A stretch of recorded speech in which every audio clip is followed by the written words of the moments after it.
माताजी, हरे कृष्णा पुष्पा माताजी, हरे कृष्णा नरसिंहानंद प्रभु जी, हरे कृष्णा मौनिका, हरे कृष्णा मारुति श्रीधर प्रभु जी,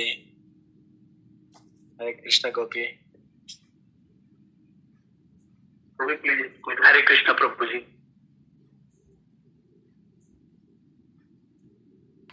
जय प्रभु जी, हरे कृष्णा, हरे कृष्णा, हरे Krishna.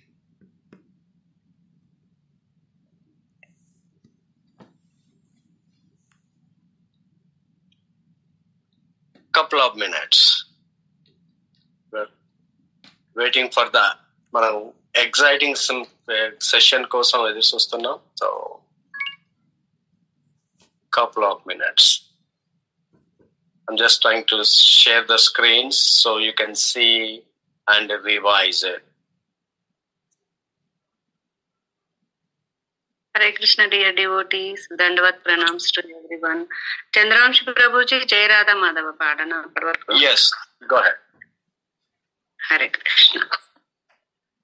Jaya Radha Madhava, Jaya Kunja Vihari, Jaya Radha Madhava, Jaya Kunja Vihari, Jaya Gopi Jana Vallabha Girivaradhari, Jaya Gopi Jana Vallabha Girivaradhari, Yashoda Nandana Vraja Jana Ranjana, Yashoda Nandana Vraja Jana Ranjana, Yamuna Tira Vanachari, Yamuna Tira Vanachari, Jaya Radha Madhava, Jaya Kunja Vihari, Jaya Radha Madhava, Jaya Kunja Vihari, Hare Krishna, Hare Krishna, Krishna Krishna Hare Hare, Hare Rama, Hare Rama, Rama Rama Hare Hare, Hare Krishna, Hare Krishna, Krishna Krishna Hare Hare, Hare Rama, Hare Rama, Rama Rama Hare Hare, Hare Krishna, Hare Krishna, Krishna Krishna Hare Hare, Hare Rama, Hare Rama, Rama Rama Hare Hare. Jai Jagannath. Thank you, Prabhuji. Hare Krishna. Dandavat pranams.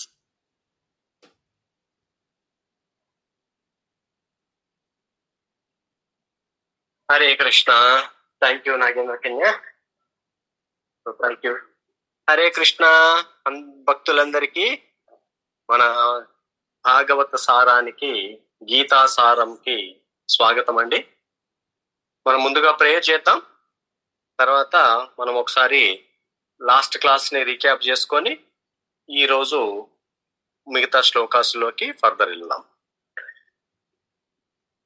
So ఇది నేను ఆ session కూడా, ఆ prayers కూడా share చేస్తానండి. So మనకు దాని ద్వారా మనం చదువుతా ఉంటే మనకు కూడా ఐడియా వస్తుంది, మనం నేర్చుకోవచ్చు కూడా. సో అది గ్రేట్ ఆపర్చునిటీ అన్నమాట. సో ప్రతి ఒక్కరు కూడా వీలైనంత వరకు మీరు ఒక రిక్వెస్ట్ అండి, మీరు ఫోన్ నంబరు, మీ నేము ఇందులో వచ్చేటట్టుగా చూడండి. సో దట్ వే మనకి అందరికి ఏంటంటే అట్లీస్ట్ నేమ్స్ పరిచయం ద్వారా మనం పరిచయం అవుతాము. సో అది చాలా హెల్ప్ అవుతుంది మనకి. క్వశ్చన్ ఆన్సర్స్ అడిగేటప్పుడు కానీ ఎవరు మాట్లాడుతున్నారని మనకు తెలుస్తూ ఉంటుంది. కాబట్టి నేమ్ చేంజ్ చేయండి. అంటే ఇప్పుడు ఐఫోన్ అని అలా ఉంటాం కదా, సో వాటి ఆ పేర్ల నుంచి మనం ఎవరు అటెండ్ అవుతున్నారో వాళ్ళ పేరుగా చేంజ్ చేయండి. తర్వాత ఎవరైనా వీడియో ఆన్ చేయాలనుకుంటే ఫీల్ ఫ్రీ అండి. అది ఇంకా association the most better association గా ఉంటుంది. మనకు ఈ సాధు సంఘ చాలా బాగా జరుగుతుంది, ఎందుకంటే మనం ఫీల్ కనెక్ట్ అవుతున్నట్టుగా ఫీల్ అవుతాం కాబట్టి. సో ఇవి చిన్న రిక్వెస్ట్ అంతే. ఇది ఆప్షనల్, వీడియో ఆన్ చేయడం ఆన్ చేయకపోవడం. బట్ సో ఎవ్రీ ఆపర్చునిటీ అయితే మనకి ఉందన్నమాట. ముందుగా ప్రే చేద్దాం. ఓం అజ్ఞానతిమిరాంధస్య జ్ఞానాంజనశలాకయా చక్షురున్మిలితం యేన తస్మై శ్రీ గురవే నమః. శ్రీచైతన్యమనోభీష్టం స్థాపితం యేన భూతలే స్వయం రూపా కదా మహ్యం దదాతి స్వపదాంతికం. వందేహం శ్రీగురో శ్రీయుతాపదకమలం శ్రీగురూన్ వైష్ణవాంశ్చ శ్రీరూపం సాగ్రజాతం సహగణా రఘునాథాన్వితం తం సజీవం సాద్వైతం సావధూతం పరిజన సహితం కృష్ణ చైతన్య దేవం శ్రీ రాధా కృష్ణ పాదాన్ సహగణా లలితా శ్రీ విశాఖాన్వితాంశ్చ. హే కృష్ణ కరుణా సింధో దీనబంధో జగత్పతే గోపేశ గోపికా కాంత రాధా కాంత నమోస్తుతే. తప్త కాంచన గౌరాంగీ రాధే బృందావనేశ్వరి వృషభానుసుతే దేవి ప్రణమామి హరిప్రియే. వాంఛాకల్పతరుభ్యశ్చ కృపా సింధుభ్య ఏవ చ పతితానాం పావనేభ్యో వైష్ణవేభ్యో నమో నమః. జయ శ్రీ కృష్ణ చైతన్య ప్రభో నిత్యానంద శ్రీ అద్వైత గదాధార శ్రీవాసాది గౌర భక్త బృందా. హరే కృష్ణ కృష్ణ కృష్ణ హరే హరే, హరే రామ రామ రామ హరే హరే. అందరు కూడా మీరు మ్యూట్ లోనే ఉన్నాం కదండి. ఇంకొక 2 times అందరం కూడా లౌడ్ గా మనము హరే కృష్ణ చెప్తాం. ఎందుకంటే ఆ ఎన్విరాన్మెంట్, మనం కూర్చున్న ప్లేస్, మనం ఉంటున్న ఇల్లు కూడా ప్యూరిఫై అవుతుంది. సో అందరు లౌడ్ గా చెప్పండి. హరే కృష్ణ కృష్ణ కృష్ణ హరే హరే, హరే రామ రామ రామ హరే హరే. హరే కృష్ణ కృష్ణ కృష్ణ హరే హరే, హరే రామ రామ రామ హరే హరే. జయ జగన్నాథ్. హరే కృష్ణ అండి భక్తులందరికీ. మన భగవద్గీత, మనము దీనికి టైటిల్ ఏమిచ్చామంటే గీతాసారము అని సృజన మాతాజీ టైటిల్ ఇచ్చారు. So it is very wonderful అండి. Thank you Mataji. సో మన గీతాసారానికి మనం ఒక సంకల్పంతో ముందుకెళ్లాలని నిశ్చయించుకున్నాం. ఈ భగవద్గీతని మనం ఎలా చదవాలి, కృష్ణ అర్జునకు ఏం చెప్తున్నాడు, ఆ చెప్పినది మనం ఎలా అర్థం చేసుకోవాలి, ఆ అర్థం చేసుకున్న దాన్ని మన నిజ జీవితంలో ఎలా అప్లై చేసుకోవాలి, అలా అప్లై చేసుకుంటూ మనం ఆధ్యాత్మికతలో ఎలా ప్రోగ్రెస్ అవ్వచ్చు, ఇది ఈ గోల్ తోటి మనము ముందుకెళ్తూ ఉన్నాం. రైట్, థ్యాంక్ యూ అండి. మనం ఈ ఫస్ట్ చాప్టరు పేరు అర్జున విషాద యోగం. సో మనం ఈ అర్జున విషాద యోగము మొట్టమొదటి చాప్టరు భగవద్గీతలో. ఈ భగవద్గీతలో మనం లాస్ట్ క్లాస్ లో ఒకసారి చూస్తే మనకు టోటల్ 700 శ్లోకాస్ ఉన్నాయి. ఈ 700 శ్లోకాస్ లో 18 చాప్టర్లుగా డివైడ్ చేయబడింది ఈ భగవద్గీత. అంటే మహాభారత యుద్ధము 18 రోజులు జరిగింది. 18కి చాలా సిగ్నిఫికెన్స్ ఉంటుంది. 18 పురాణాలు ఉన్నాయి. 18 రోజులు మహాభారత యుద్ధం జరిగింది. సో 18 చాప్టర్లు ఉన్నాయి ఈ యొక్క భగవద్గీతలో. ఈ 18 చాప్టర్లలో 700 శ్లోకాలు. ఈ 700 శ్లోకాలలో దాన్ని 3 భాగాలుగా మనం విభజించుకున్నాము. జ్ఞానయోగము, కర్మయోగము, భక్తి యోగము అండ్ జ్ఞానయోగము. సో ఆ విధంగా మనము ఈ 700 శ్లోకాలని, భగవద్గీత 700 శ్లోకాలని నలుగురు మాట్లాడారు. సో మనకు శ్రీకృష్ణ భగవానుడు 574 శ్లోకాలు మాట్లాడితే అర్జున 84 శ్లోకాలని, సంజయ 41 శ్లోకాలు, ధృతరాష్ట్ర 1 శ్లోకము. అంటే ఈ భగవద్గీత ఒక ధృతరాష్ట్రుడి ప్రశ్నతోటి మొదలయ్యిందనమాట. సో ప్రశ్న అనేది చాలా చాలా పవర్ఫుల్ గా ఉంటుంది. అయితే ఆ ప్రశ్న మనము ఎలాంటి ప్రశ్న వేస్తున్నాము అనేది చాలా ఇంపార్టెంట్ అండి. సో భాగవతంలో చెప్తాడనమాట, ప్రశ్న ఎలాగుండాలి అంటే కృష్ణ సంబంధమైన ప్రశ్న, అది లోక కళ్యాణానికి పనికొస్తుంది అని చెప్తారనమాట. కాబట్టి ఈ కృష్ణ సంబంధమైన దానితో అందరికీ పనికొస్తుంది అనమాట. అందరికి మనకు బెనిఫిట్ అవుతారు ఆ ప్రశ్న ద్వారా. అయితే ఇంకొకటి మనం నేర్చుకున్నాం, భగవద్గీత 5 టాపిక్స్ గురించి మాట్లాడుతుందని మనం చక్కగా తెలుసుకున్నాం. ఒకటి జీవుడు, తర్వాత ఈశ్వరుడు, ప్రకృతి 3వది, కాలము 4వది, తర్వాత కర్మ. సో ఈ 5 టాపిక్స్ లో భగవద్గీత కంప్లీట్ గా ప్లస్ ఈ 5ంటికి గల రిలేషన్షిప్ ని కూడా మనం భగవద్గీత ద్వారా తెలుసుకుంటాం. మనం భగవద్గీత లాస్ట్ కు వచ్చేసరికి ఇవి పర్ఫెక్ట్ గా మనకు అర్థం అయిపోతుంది. నేనెవరిని, దేవుడు ఎవరు, తర్వాత ఈ ప్రకృతి ఏంటిది, ఎలా ఫామ్ అయింది, ఆ ప్రకృతికి భగవంతుడికి నాకు గల సంబంధం ఏంటిది, ఈ ప్రకృతిలో ఉన్నప్పుడు కాలం వల్ల మనం ఎలా ఎఫెక్ట్ అవుతున్నాం. ప్రతిరోజు మన శరీరంలో ప్రతి మూమెంట్ ఎన్నో మాలిక్యూల్స్ చనిపోతూ ఉంటాయి. మన బాడీలో కూడా చనిపోయి కొత్త వస్తూనే ఉంటాయి. అందుకని ప్రతి 7 సంవత్సరాలకి మనకు చెప్తూ ఉంటారు, మన తలరాత మారుతుంది, మన ఫామ్ కూడా కంప్లీట్ గా డిఫరెంట్ గా కనిపిస్తూ ఉంటాం. సో ఈ కాలం అనేది చాలా ఎఫెక్ట్ చూపిస్తూ ఉంటుంది. అది మనకు తెలియకుండానే ఇది జరిగిపోతా ఉంటుంది. సో తర్వాత ఇవన్నింటిని నుంచి అధిగమించాలంటే మనం కర్మ ఎలా చేయాలి, ఎలా నడుచుకోవాలి, ఈ కర్మ ఫలాలు ఎలాంటివి వస్తాయి, దేని నుంచి అయినా తప్పించుకోవచ్చేమో కానీ కర్మ ఫలాల నుంచి మనం తప్పించుకోలేమని కూడా మనకు భగవద్గీత ద్వారా అర్థమవుతూ ఉందన్నమాట. ఇది మనం తెలుసుకున్నాం. అయితే ఈ భగవద్గీత ఈ చాప్టర్ కి మనం పేరేం పెట్టుకున్నామండి? పేరు అర్జున విషాద యోగ. సో అర్జున విషాద యోగ మనకు అగైన్ విషాదము యోగం ఎట్లా అవుతుంది, విషాదము ద్వారా అర్జునుడు భగవంతుడైనటువంటి శ్రీకృష్ణుడికి కనెక్ట్ అయ్యాడు అని మనం తెలుసుకుంటాం అన్నమాట. అయితే ఈ చాప్టర్ ని మీరు మళ్ళీ చదువుకునేటప్పుడు కూడా ఇది హెల్ప్ అవుతుందండి. ఈ చాప్టర్ 2 భాగాలుగా విభజిస్తాం.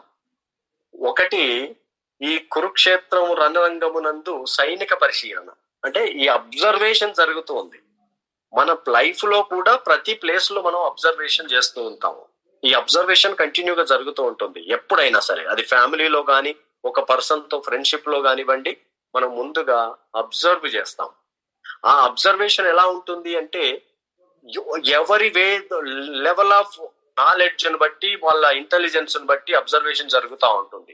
ఇక్కడ కూడా ప్రతి ఒక్కరు, ధృతరాష్ట్రుడు, దుర్యోధనుడు, భీష్ముడు, ద్రోణుడు, ధర్మరాజు, తర్వాత అర్జునుడు, వీళ్ళందరూ వాళ్ళ వేసుల్లో యుద్ధాన్ని పరిశీలన చేస్తున్నారు. అలాగే కృష్ణ కూడా పరిశీలన చేస్తున్నాడు అన్నమాట ఆయన వేలో. మొదటి సెక్షన్ లో ఏది పరిశీలనలో అబ్జర్వింగ్ ద ఆర్మీస్ అనే సెక్షన్ లో మొట్టమొదటి శ్లోకాలో మనకి ఏమర్థం అవుతుంది?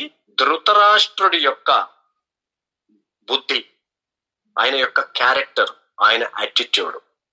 ఈ ధృతరాష్ట్రుడి యొక్క ఎలా ఉంది? ఇందులో 4 పాయింట్స్ గుర్తు పెట్టుకోండి. ఇవి ఎందుకు ధృతరాష్ట్రుడి 4 పాయింట్స్ ఉన్నాయో మనకి ఈ చాప్టర్ నెక్స్ట్ వెళ్తూ ఉంటే మనకు అర్థం అవుతూ ఉంటుంది. ధృతరాష్ట్రుడు సెల్ఫిష్ గా ఉంటాడు, పక్షపాత బుద్ధితో ఉంటాడు అన్నమాట. నా పిల్లలే దీనికి వారసులు అని ఫిక్స్ అయి ఉన్నాడు. అంటే కంప్లీట్ గా సెల్ఫిష్నెస్ తోటి ఉన్నాడు. అది ఒక క్వాలిటీలో ఉంది. రెండవది హోప్ తో ఉన్నాడు, డిజైర్ ఉంది, ఆశ ఏమని, నా పిల్లలే ఈ సామ్రాజ్యాన్ని ఏలాలి అనే ఒక ఆశ ఉంది. కానీ అట్ ద సేమ్ టైము ఆయనకు ఒక డౌట్ కూడా ఉంది, డౌట్ఫుల్ గా ఉన్నాడు, అనుమానం ఉంది. ఏమని? ఇది కష్టమైంది, ఈ యుద్ధములో తన పిల్లలు గెలవరని కూడా ఆయనకు అనుమానం ఉంది. తర్వాత భయం కూడా ఉంది. ఎందుకంటే ఈ యుద్ధం జరుగుతున్నది ఎక్కడండి? ఈ యొక్క ధర్మక్షేత్రములో, కాబట్టి ఆ భయం కూడా ఉంది. మరి తర్వాత మనకు hopeful, fearful and hopeful, fearful, doubtful, తర్వాత డిజైరస్. సో ఈ 4 లెటర్స్, వర్డ్స్ గుర్తుపెట్టుకోండి ధృతరాష్ట్రుడి గురించి. ఎందుకు ఆయన వస్తున్నాడో మనకు ముందు తెలుస్తుంది. సెకండ్ శ్లోకాలు దుర్యోధనుడి యొక్క స్థితి మనకు అర్థం అవుతుంది. రైట్? దుర్యోధనుడి యొక్క ఆయనకు కూడా ఏముంది? ఇంటర్నల్ గా భయం ఉందండి. మన అందరికి కూడా ఇది భౌతిక ప్రపంచంలో ఎలా మనుషులు ఉంటారో అద్దం పట్టినట్టుగా ఇక్కడ చూపిస్తున్నాడు అనమాట ఈ 2 క్యారెక్టర్ల ద్వారా. కాబట్టి ఈ చాప్టర్ ఎండ్ అయ్యే వరకు మొట్టమొదటి లెసన్ మనం ఏం నేర్చుకుంటామంటే, మనము ఇంట్రోస్పెక్షన్, మనము ఆత్మక్షీలన, మనం పరిశీలన చేసుకుంటాం. బ్యాక్ వెళ్ళి ఈ క్వాలిటీస్ నాలో ఉంటే దీవి సమాజానికి ఉపయోగపడతాయా, అట్లీస్ట్ నా కుటుంబానికి ఉపయోగపడతాయా, నా పిల్లలకి నాకు ఉపయోగపడతాయా అని మనం ఇంట్రోస్పెక్ట్ చేయాలన్నమాట. అది ఈ 2 క్యారెక్టర్ల ద్వారా. అందుకని ఇక్కడ దుర్యోధన క్యారెక్టర్ ఏంది? భయము ఇంటర్నల్ గా ఉంది, చతురతతోటి మాట్లాడుతున్నాడు. సో అది ఇక్కడ కండిషన్. తర్వాత ఇంకా పరిశీలన అంతా జరుగుతా ఉంది. ఫస్ట్ పాండవుల గురించి వర్ణించాడు, తర్వాత వాళ్ళ సొంత సైన్యం గురించి వర్ణించాడు, మళ్ళీ ఎక్కడ భీష్ముడు తక్కువ అవుతాడు అని భీష్ముడిని గ్లోరిఫై చేస్తాడు. అట్ ద సేమ్ టైము దుర్యోధనుడు ఏం చేశాడండి? సేమ్ టైము భీముణ్ణి తక్కువ చేసి చూస్తూ ఉంటాడు అనమాట. ఎందుకంటే భీముడి పట్ల ఆయనకు ఈ యొక్క కాంపిటేటివ్, ఎందుకంటే భీముడు ఆయనకు సరిజోడి అనమాట, సమానం. ఎప్పుడైనా ఈ సమానంగా ఉన్న వాళ్ళ మధ్యన ఈ జలస్ అని ఉంటుంది. సో ఇక్కడ దుర్యోధనుడికి భీముడి పట్ల జలస్ ఉండి భీముడిని తక్కువ చేసి మాట్లాడుతూ ఉంటాడు అనమాట. ఎక్కడైనా మనం చూడండి, ఎవరినైనా పట్ల మనకు జలస్ వచ్చింది అంటే మనలో ఉన్న ఈక్వల్ వాళ్ళు గ్రో అవుతున్నప్పుడు జలస్ వస్తుంది, ఈక్వల్ వాళ్ళు కొంచెం బెటర్ అయినప్పుడు జలస్ వస్తుంది అనమాట. సో దాన్ని మనము భగవద్గీత ఏం చేస్తుందంటే just go back and verify అని మనకు చెప్తుంది. ఇది మనం తెలుసుకున్నాం. అలాగే సో ఈరోజు మనము 12th శ్లోకా నుంచి నేర్చుకుంటామండి. నాగేంద్ర కన్య. Hare Krishna dear devotees, Hare Krishna Prabhuji. Chapter 1 text 12.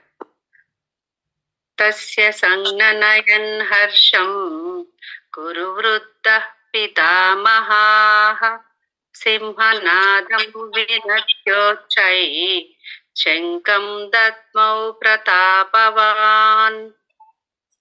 అప్పుడు కురువృద్ధుడును యోధుల పితామహుడును భీష్ముడు దుర్యోధనునకు ఆనందమును గూర్చుచు సింహగర్జన వంటి ధ్వని కలుగునట్లుగా తన శంఖమును బిగ్గరగా పూరించెను. ఒక దుర్యోధనుడి పరిస్థితి, ఎందుకంటే దుర్యోధనుడి గురించి భీష్ముడికి ద్రోణుడికి చక్కగా తెలుసు. ఏమని? ఎప్పుడు కూడా భీష్ముడి దగ్గరికి వెళ్ళేవాడు కాదు, అట్ ద సేమ్ టైము ద్రోణుడి దగ్గరికి వెళ్ళేవాడు కాదు. కానీ ఈ రోజు యుద్ధ భూమిలో ఇంటర్నల్ గా భయంతో ఏం చేస్తున్నాడు? ఈ యొక్క ఎందుకంటే ఆయన విజయం ఎట్లా వస్తుంది అనుకుంటున్నాడు? భీష్ముడు ద్రోణుల బలం మీద ఉంది అని అనుకున్నాడు. కాబట్టి రథాన్ని, రాజుగా ఉండి కూడా రథాన్ని దిగి ద్రోణుడి దగ్గరికి వెళ్ళాడు. వెళ్ళినప్పుడు భీష్ముడికి అర్థమైపోయింది ఈ యొక్క చైల్డిష్ మెంటాలిటీలో ఉన్నాడు, చాలా ఉత్సాహంతో ఉన్నాడు. ఎందుకంటే ఈ రాజకీయ చతురతతో మాట్లాడుతున్నాడని భీష్ముడికి అర్థమైపోయి ఎంబడే ఏం చేశాడు? తను అట్లీస్ట్ శంఖనాదం చేసినప్పుడు ఆనందంగా ఉంటాడేమోనని దుర్యోధనుడికి ఆనందాన్ని ఇవ్వడం కోసం, ఆయన సిచ్యువేషన్ చూసి ఆనందాన్ని ఇవ్వడం కోసం అది శంఖాన్ని పూరించాడు. నెక్స్ట్.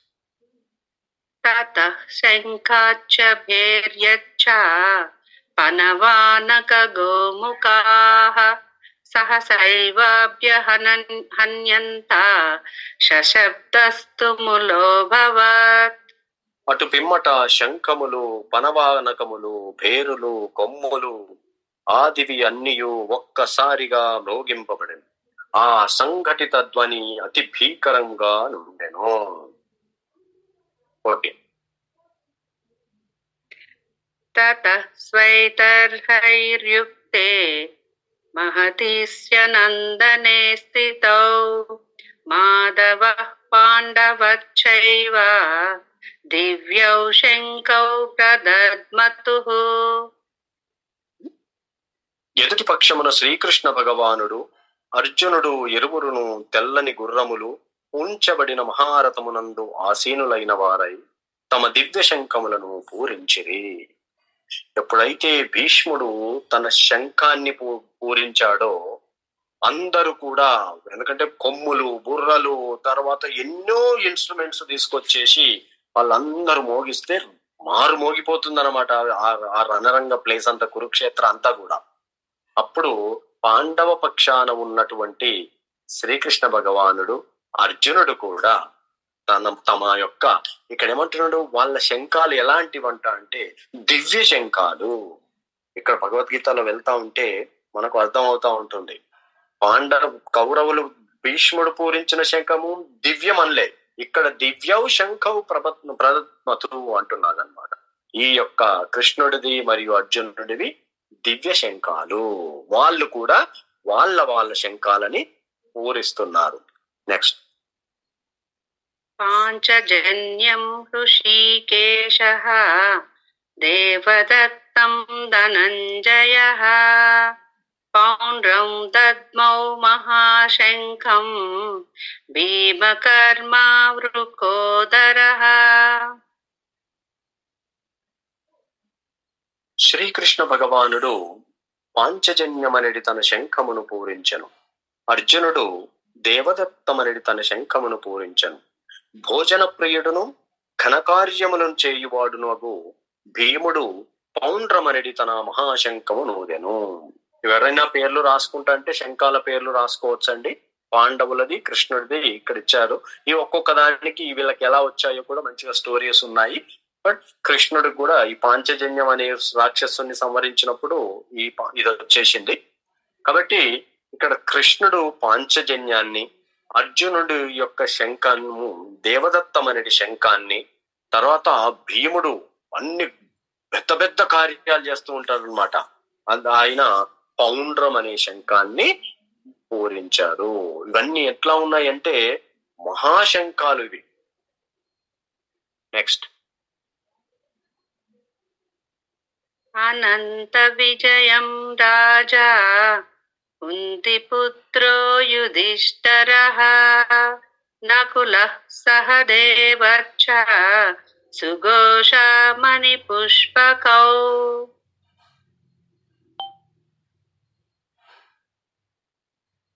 17th 18th కూడా చదువుతావా? హరే కృష్ణ. కాశ్యచ్చ పరమేశ్వాసః శిఖండీ చ మహారథః దృష్టద్యుమ్నో విరాటచ్చ సాత్యకిచ్చ పరాజితః ద్రుపదో ద్రౌపదేయాచ్చ సర్వశః పృథివీపతే సౌభద్రచ్చ మహాబాహు శంఖాన్ దద్ము పృథుక్ పృథుక్. హరే కృష్ణ. ఇక్కడ కుంతీపుత్రుడైన యుధిష్ఠిరుడు తన శంఖము పేరు అనంత విజయమనిడి తన శంఖమును పూరించగా, నకులుడు సఘోషమనిడి శంఖమును, సహదేవుడు మణిపుష్పకమనిడి శంఖమును పూరించిరి.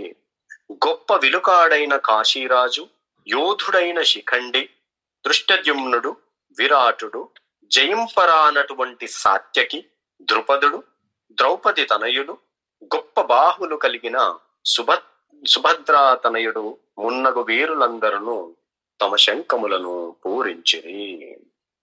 చూడండి, ఇక్కడ కౌరవులు శంఖాలను పూరించారు, తర్వాత పాండవులు శంఖాలన్నింటినీ పూరించారు. సో ఈ శంఖాలను పూరించినప్పుడు ఆ యొక్క రిజల్ట్ ఎలా ఉంది, ఆ ధ్వనికి ఎవరి పరిస్థితి ఎలా ఉందో నెక్స్ట్ శ్లోకాల్లో చెప్తున్నాడు. నెక్స్ట్ శ్లోకం. సఘోషోధార్తరాష్ట్రాణాం హృదయాన్ని వ్యధారయత్ నభచ్చ పృథివీం చైవ తుమలో వ్యనునాదయన్. 28 కూడా చదవమంటారా? అత వ్యవస్థితాన్ దృష్ట్వా ధార్తరాష్ట్రాన్ కపిధ్వజః ప్రవృత్తే శస్త్ర సంపాతే ధనురుద్యమ్య పాండవః ఋషికేశం తథా వాక్యం యుద్ధమహామహీపతే. ఇక్కడ ఈ శంఖాలను పూరించినప్పుడు ఎవరెవరికి ఎలాంటి స్థితి కలుగుతుందో ఈ 2 శ్లోకాలలో 19, 20 శ్లోకాల్లో చెప్తున్నాడు. ఏమని? వివిధ శంఖముల ధ్వని అతి భీకరమయ్యను, భూమ్యాకాశములు రెండింటినీ కంపించుచు అది ధృతరాష్ట్ర తనయుల హృదయములను గద్దలు చేసెను.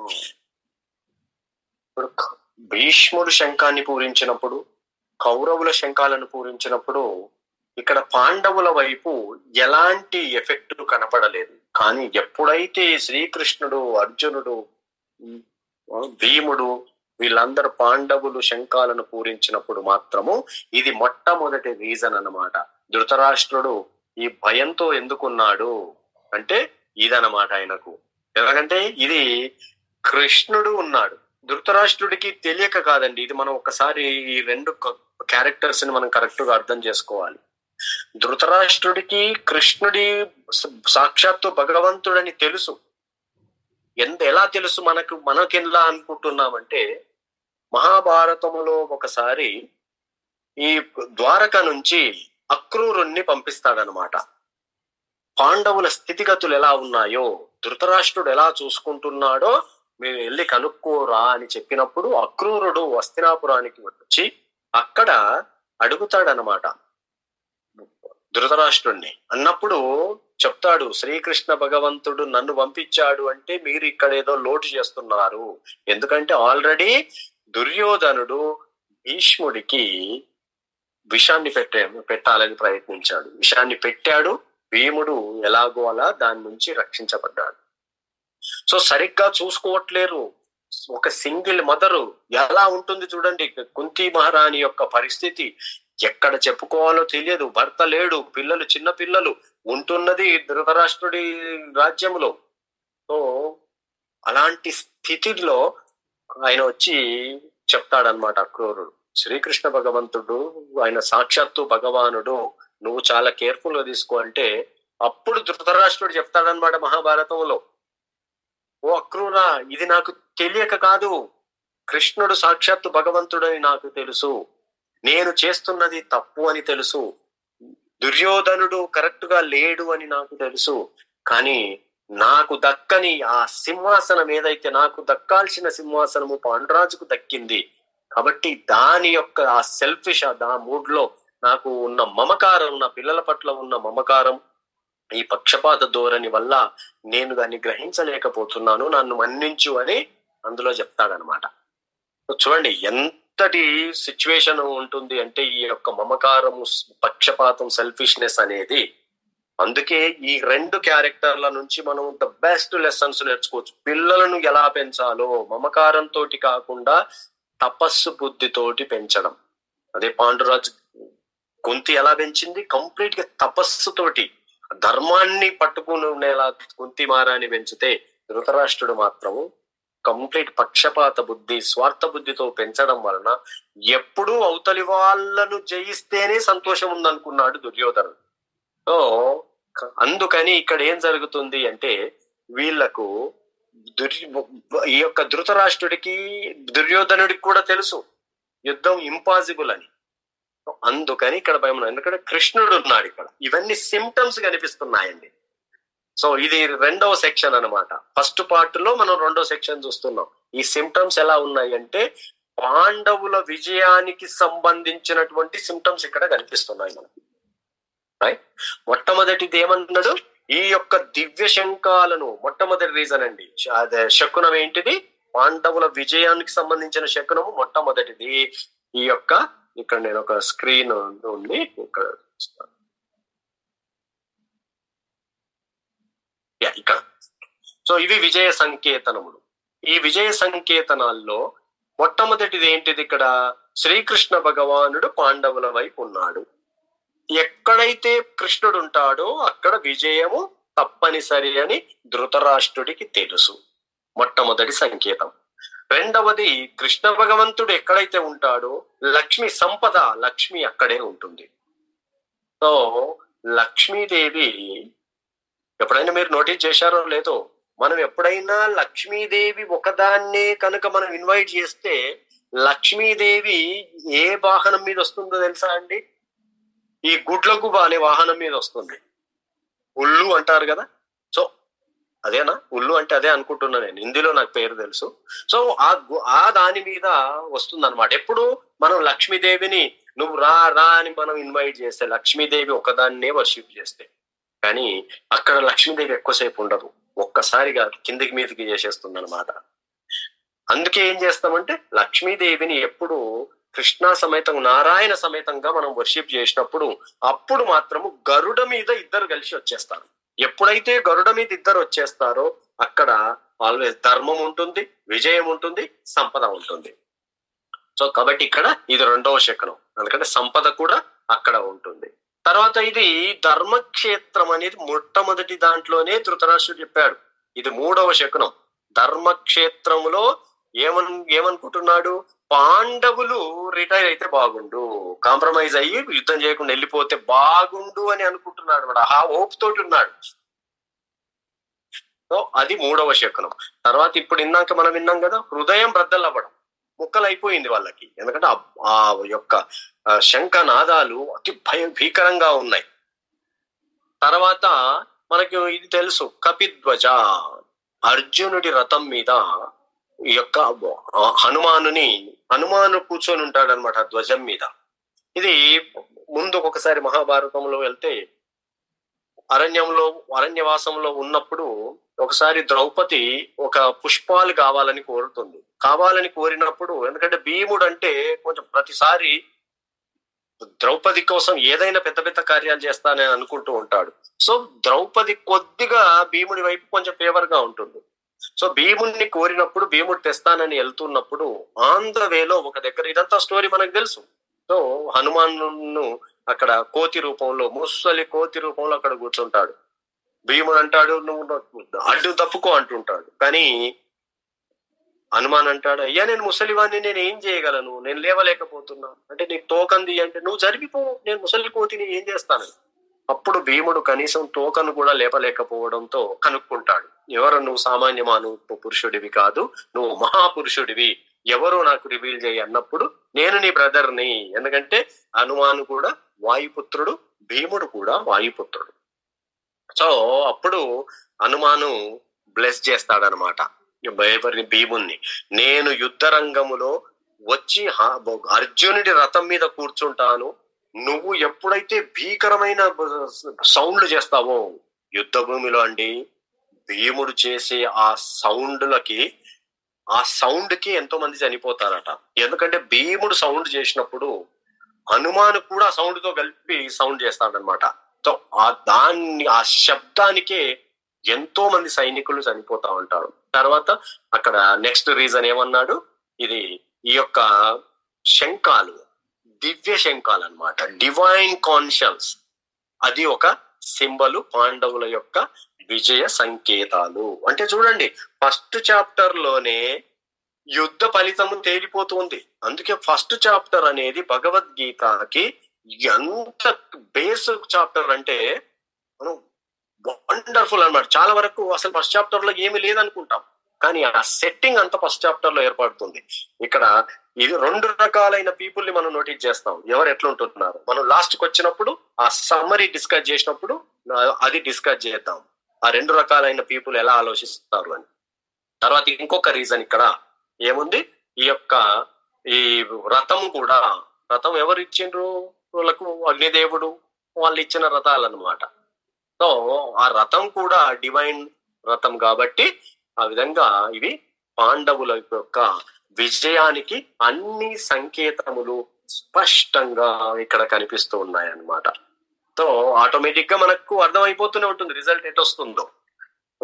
సో నెక్స్ట్ నాగేంద్రకన్య నెక్స్ట్ శ్లోకం. అర్జున ఉవాచ సేనయోరుభయోర్మధ్యే రథం స్థాపయ మే అచ్యుత యావదేతాన్ నిరీక్షేహం యోద్ధుకామానవస్థితాన్. కైర్మయా 22 కూడా చదవను.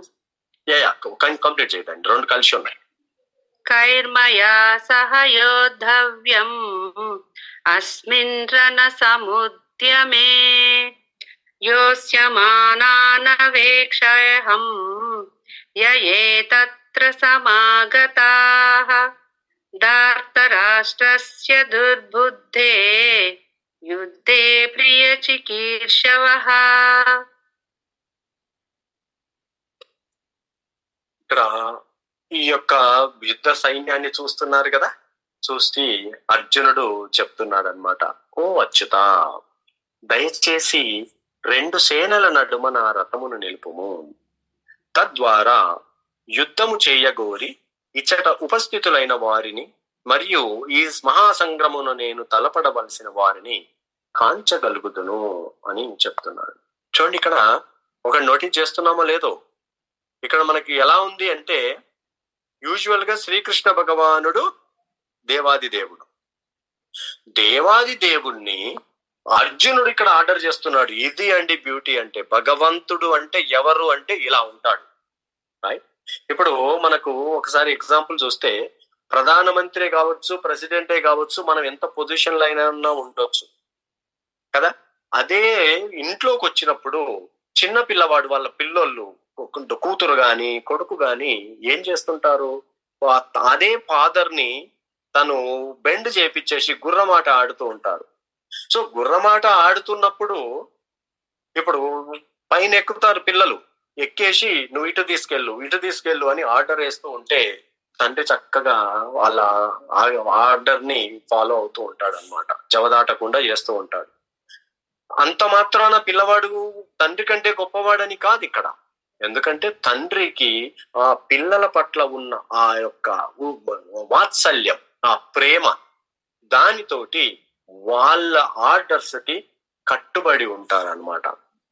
అదే విధంగా ఇక్కడ భగవంతుడు అర్జునుడు అందుకే అంటున్నాడు అచ్యుత. సో ఈ అచ్యుత అనేది ఈ భగవద్గీత చదువుతా ఉంటే శ్రీకృష్ణ భగవాను డిఫరెంట్ పేర్లతో, ఆ సందర్భానికి అనుకూలంగా అర్జునుడు ఆ పేర్లతో పిలవడం, సందర్భానికి అనుకూలంగా శ్రీకృష్ణ భగవానుడు అర్జున్ని పిలవడం కూడా జరుగుతూ ఉంటుంది. మీరు జస్ట్ నోటీస్ చేయండి. ఎందుకంటే ఇక్కడ అచ్యుత అంటే క్షీణించేది, ఈయన అచ్యుత ఎన్నడూ క్షీణించబడని వాడు. కాబట్టి ఈయనకు ఇక్కడ ఏం కనిపిస్తుంది ఈ శ్లోక ద్వారా అంటే, భగవంతుడు భక్తవత్సలుడు. ఈ భక్తవత్సలుడు కాబట్టి ఈ భక్తులు ఎలా ఆర్డర్ వేసినా వాళ్ళ ఆర్డర్స్ ని తూచా తప్పకుండా శిరసావహిస్తాడు అని మనకు అర్థమవుతుంది అనమాట. అందుకని భక్తితో మనం భగవంతుని కూడా కంట్రోల్ చేయొచ్చు. ఎందుకంటే భగవంతుడు భక్తుల ఆధీనములో ఉంటాడు. నారద ఋషికి నారాయణుడు చెప్తాడు, నారాయణ నువ్వు ఎక్కడుంటావు అంటే, నేను భక్తుల హృదయాలలో కొలుగుంటాను అని. ఎందుకంటే ప్రేమతో భక్తితో ఎక్కడైతే పాటలు పాడుతుంటారో, నిన్న మనం రాధాష్టమి చేసినప్పుడు ఎంతో చక్కగా అందరు ఉత్సాహంతో పాటలు పాడుతున్నారు. అప్పుడు భగవంతుడు ఎక్కడొచ్చి ఉంటాడు. ఎందుకంటే ఆ గాత్రం ఎక్కడైతే జరుగుతుందో, ఈ యొక్క మనకు ఆయన యొక్క శ్రవణం, ఈ ఆధ్యాత్మిక గ్రంథాల శ్రవణం ఎక్కడ జరుగుతుంటే అక్కడ కృష్ణుడు అన్య దేవతలతో సహా మొత్తం దేవతలు, 3 కోటి దేవతలు కూడా ఇప్పుడు ఈ రోజు మన క్లాసును కూడా వింటూ ఉంటారు.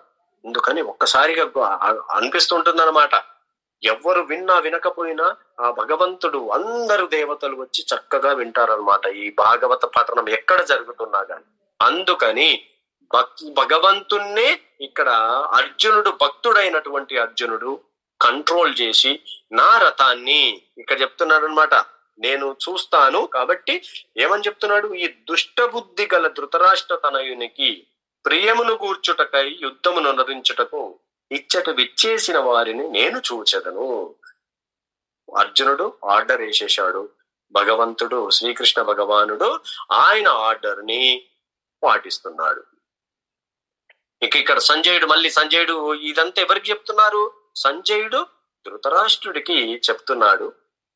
నెక్స్ట్ సంజయ ఉవాచ ఏవముక్తో హృషీకేశః గూఢాకేశేన భారత సేనయోరుభయోర్मध्ये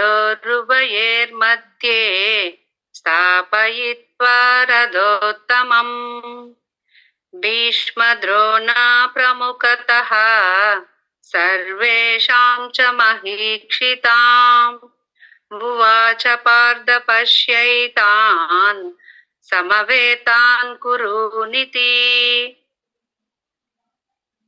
ఇక్కడ సంజయుడు ఏమని చెప్తున్నాడంటే, ఓ భరత వంశీయుడా, ధృతరాష్ట్రుడితోటి చెప్తున్నాడు, అర్జునుడిచే ఆ విధముగా సంబోధింపబడిన వాడై శ్రీకృష్ణ భగవానుడు ఉత్తమమైన రథమును ఇరుపక్ష సేనల నడుమ నిలిపెను.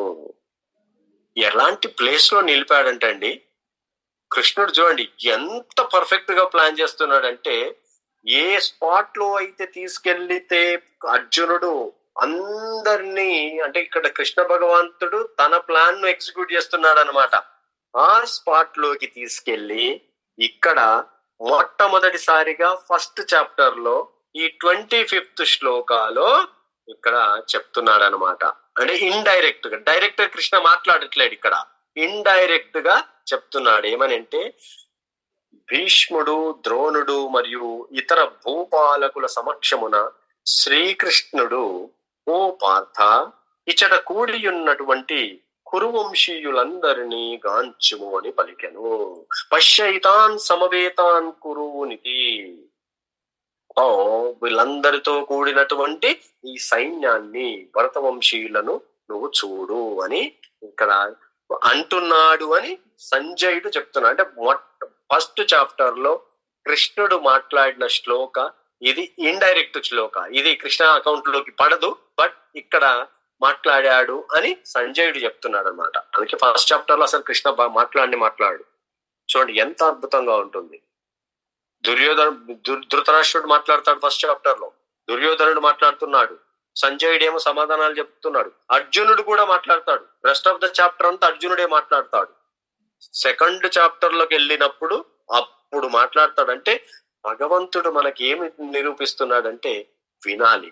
ఒక లీడర్ గా కానివ్వండి, మనము ఒక ఇంటి పెద్దగా కానివ్వండి, మనం ఎప్పుడైనా గాని అవతలి వాళ్ళు చెప్పేదాన్ని అంతా కూడా శ్రద్ధగా వినడం ద్వారా ఎన్నో ప్రాబ్లమ్స్ సాల్వ్ అవుతాయి అని మనకు ఇక్కడ అర్థమవుతూ ఉంటుంది. సో ఇది చెప్పాడనమాట. ఇక్కడ ఉన్న కురువంశీయులందరినీ కాంచుము ఓ అర్జున అని చెప్తున్నాడు. అయితే ఇక్కడ ఇంకొక శ్లోకాలు ఏమన్నాడంటే, గుడాకేశేన, చూడండి 24th శ్లోకాలో గుడాకేశ అని చెప్తున్నాడు అనమాట. అంటే సంజయుడు అర్జునుణ్ణి గుడాకేశ అని సంబోధిస్తున్నాడు. సో ఇది గుడాకేశ అని ఎందుకంటున్నాడు అంటే, గుడాకేశ అంటే ఎవరైతే మన యొక్క నిద్రని జయిస్తారో వాళ్ళు గుడాకేశ అంటారనమాట. నిద్ర అంటే అజ్ఞానం. మనం మామూలుగా ఎలా ఉంటామంటే కంప్లీట్ గా మనం అజ్ఞానంలో ఉంటాం. సో ఈ అజ్ఞానంలో ఉన్నప్పుడు మనము కంప్లీట్ గా మనకు ఏ దాన్ని సరిగ్గా చూడలేం.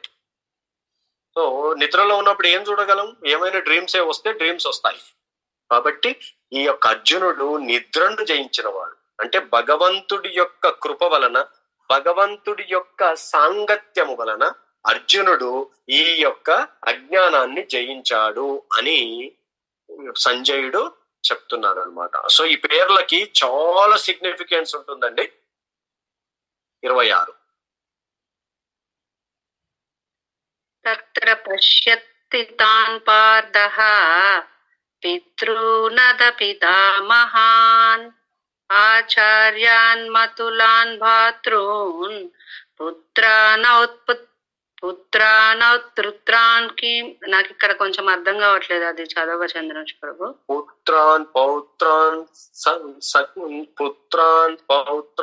సఖీం తథా.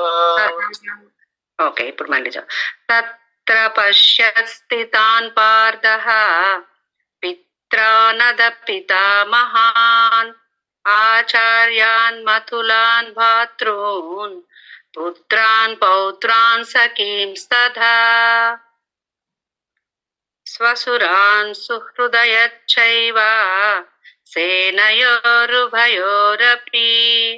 తాన్ సమీక్ష్య స కౌంతేయః సర్వాన్ బంధూన్నవస్థితాన్. Okay, thank you. ఇరుపక్షల సేన అర్జునుడు చూస్తున్నాడు అనమాట. ఇరుపక్షపు సేనల నడుమ నిలిచిన అర్జునుడు అచ్చట తండ్రులను, తాతలను, గురువులను, మేనమామలను, సోదరులను, పుత్రులను, మనుమలను, స్నేహితులను, మామలను, శ్రేయోభిలాషులను గాంచెను. నానావిధ బంధువులను, స్నేహితులను గాంచినంతటా కుంతీతనయుడైన అర్జునుడు కరుణను గూడిన వాడై ఈ విధముగా పలికెను. ఇక్కడ కృష్ణ అర్జునను ఎలాంటి సిచ్యువేషన్ లో పెట్టాడు అంటే, తన హృదయములో ఒక రకమైనటువంటి సిచ్యువేషన్ క్రియేట్ చేశాడు. ఎందుకు కృష్ణుడు క్రియేట్ చేస్తున్నాడు ఈ సిచ్యువేషన్ ని అంటే, ఈ యుద్ధము కృష్ణుడి యొక్క యుద్ధమే, ఇది ఆయన మిషన్ అది. సో ఆయన ఎలా చేస్తున్నాడు, ఈ యొక్క పంట పొలాలలో మనము అన్ని కలుపు మొక్కలు ఉంటాయి కదా, ఈ కలుపు మొక్కలన్నింటినీ పీకి పారేయడానికి ఈ యొక్క మహాభారత యుద్ధాన్ని, కురుక్షేత్ర రణరంగాన్ని ఆయన ఎంచుకున్నాడు అనమాట. ఎందుకంటే భూదేవి వచ్చి ప్రార్థించింది, ఆమెకు మాట ఇచ్చాడు.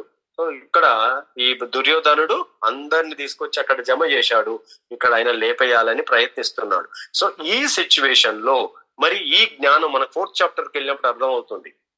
ఎందుకు ఈ సిచ్యువేషన్ లో పెడతాడు అంటే, భగవద్గీత ఇంతకు ముందు కూడా కృష్ణ మాట్లాడాడు. వివస్వానికి, సూర్యదేవుడు అయినటువంటి వివస్వానికి చెప్తాడనమాట. ఆది వివస్వానికి చెప్పినప్పుడు అది పరంపర ద్వారా అలా వస్తూ ఉంటుంది. వివస్వాను మనువు ఇక్ష్వాకుకి అలా చెబుతూ రాజుల ద్వారా వచ్చేసింది. కానీ over a period of time ఈ జనాలు ఉంటారు కదా, దాన్ని ఏంటిదంటే రాంగ్ గా ఇంటర్ప్రిట్ చేయడం మొదలు పెట్టారనమాట. రాంగ్ గా ఎప్పుడైతే ఇంటర్ప్రిట్ చేశారో అప్పుడు భగవంతుడే అది కంప్లీట్ గా నశించేటట్లు, డిసపియర్ అయ్యేటట్టు ఏర్పాటు చేశాడు. ఈ మహాభారత యుద్ధాన్ని శ్రీకృష్ణ భగవానుడు మళ్ళీ అదనుగా తీసుకొని అర్జునుడిని ఒక ఇన్స్ట్రుమెంట్ గా తయారు చేసుకొని ఆ భగవద్గీతని, ఆ జ్ఞానాన్ని మళ్ళీ ఇవ్వాలని అర్జునుడిని ఈ సిచ్యువేషన్ లో పెడుతున్నారు.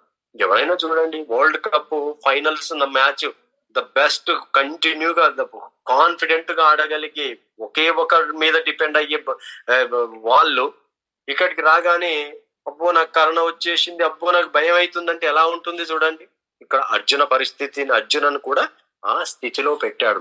అందుకని ఎప్పుడైతే 2 సేనల మధ్యన అందరినీ చూడగలిగిండో, అక్కడ తండ్రులు, తాతలు, గురువులు, మేనమామలు, సోదరులు, పుత్రులు, పౌత్రులు, స్నేహితులు, అంత బంధువులు అందరూ కూడా అక్కడ ఉన్నారు. ఎంతమంది తెలుసా అండి? 64 కోట్ల మంది అక్కడ యుద్ధ భూమిలో ఉన్నారు.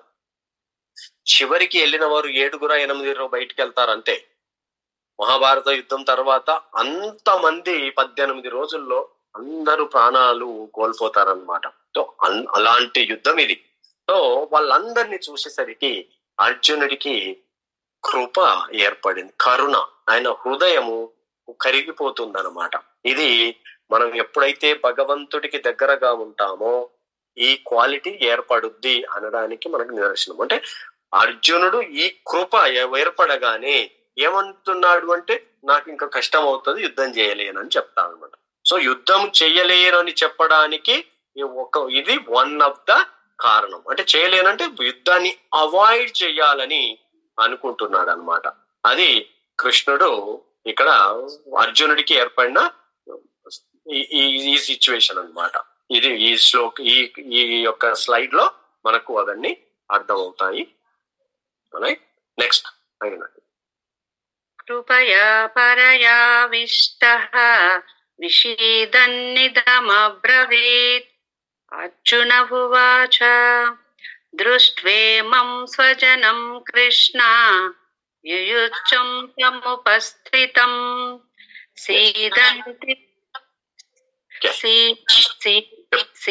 సీదంతి మమ గాత్రాణి ముఖం చ పరిశుష్యతి వేపథుచ్చ శరీరే మే రోమహర్షచ్చ జాయతే. Can I continue? 30 ఒక సెకండ్. ఓ కృష్ణ, యుద్ధోత్సాహమున నా ఎదుట నిలిచి ఉన్న మిత్రులను మరియు బంధువులను గాల్చి నా శరీరావయములు కంపించుచున్నవి, నోరు ఎండిపోగుచున్నది. చూడండి, ఎప్పుడైతే అర్జునుడు నిష్కపటమైనటువంటి భక్తి గలవాడు, ఎలాంటి కపటము లేదు అండి. ఒక సిచ్యువేషన్ లో ఎలా ఉంటది తెలుసా? అర్జునుడి భక్తి మనకు అనిపిస్తూ ఉంటుంది. అర్జునుడిని మనం మామూలుగానే చూస్తున్నాం. ఎందుకంటే శ్రీకృష్ణ భగవానుడు అర్జునుడికి రథసారథి అవ్వడం అంటే అంత ఆర్డినరీ కాదు. ఎందుకంటే ముందు దాంట్లో వీళ్ళిద్దరూ నరనారాయణుడు. సో ఈ నరనారాయణుడు, ఈ నరుడు శ్రీకృష్ణుడి పట్ల ఎంత భక్తి అంటే, నేను మీకు ఒక వృత్తాంతం చెప్తాను. ఇది ఒకసారి ద్వారకకి వెళ్తాడు అర్జునుడు. ద్వారకకి వెళ్ళేటప్పుడు అలసిపోయి వస్తాడు అని కృష్ణుడు అర్జున్ని రెస్ట్ తీసుకోమంటాడు. అక్కడ రుక్మిణి, సత్యభామ వాళ్ళందరూ కూడా, అర్జునుడు వచ్చాడు కాబట్టి అంతా ఒకే దగ్గర ఉన్నారనమాట, మాట్లాడుకుంటున్నారు. ఈ లోపు రుక్మిణి వంట చేస్తుంది. అక్కడికి నారదుడు కూడా అక్కడికి వస్తాడనమాట. వచ్చినప్పుడు అప్పుడు కృష్ణుడు అంటాడు, అమ్మ రుక్మిణి, నువ్వు వెళ్ళి అర్జున్ని పిలుచుకురా, ఎందుకంటే భోజనం చేస్తాడు అని. రుక్మిణి అర్జునుడి రూములోకి వెళ్ళిపోయి ఆమె కంప్లీట్ గా ఎట్లా అంటే అసలు ఏ మాత్రం చలనం లేనట్టుగా బయటికి అలా వాక్ చేస్తూ వస్తూ ఉంటుంది అనమాట. ఏం జరిగిందో అర్థం కాదు, ఏంది అట్లా తయారై వచ్చింది ఏందని. నారదుడు వెళ్తాడు. నారదుడు ఎక్స్టసీలో నారదుడు కూడా అలానే వచ్చేస్తుంటాడు. తర్వాత సత్యభామ వెళ్తుంది. అందరూ అలాంటి స్థితిలోనే మెస్మరైజ్ అయిపోయి మైమరిచి వస్తుంటారనమాట. చివరికి కృష్ణుడు వెళ్ళి చూసినప్పుడు అర్జునుడిలో ఉన్న ప్రతి స్వేదరంధ్రము కూడా కృష్ణ కృష్ణ కృష్ణ కృష్ణ అని జపం, ఆ సౌండ్ వినిపిస్తుంది అనమాట. అప్పుడు కృష్ణుడు ఎంతో వాత్సల్యంతో, ప్రేమతోటి అర్జునుడి కాళ్ళని తన ఒళ్ళో పెట్టుకొని అలా కాళ్ళను నొక్కుతూ ఉంటాడనమాట, అలసిపోయిందని.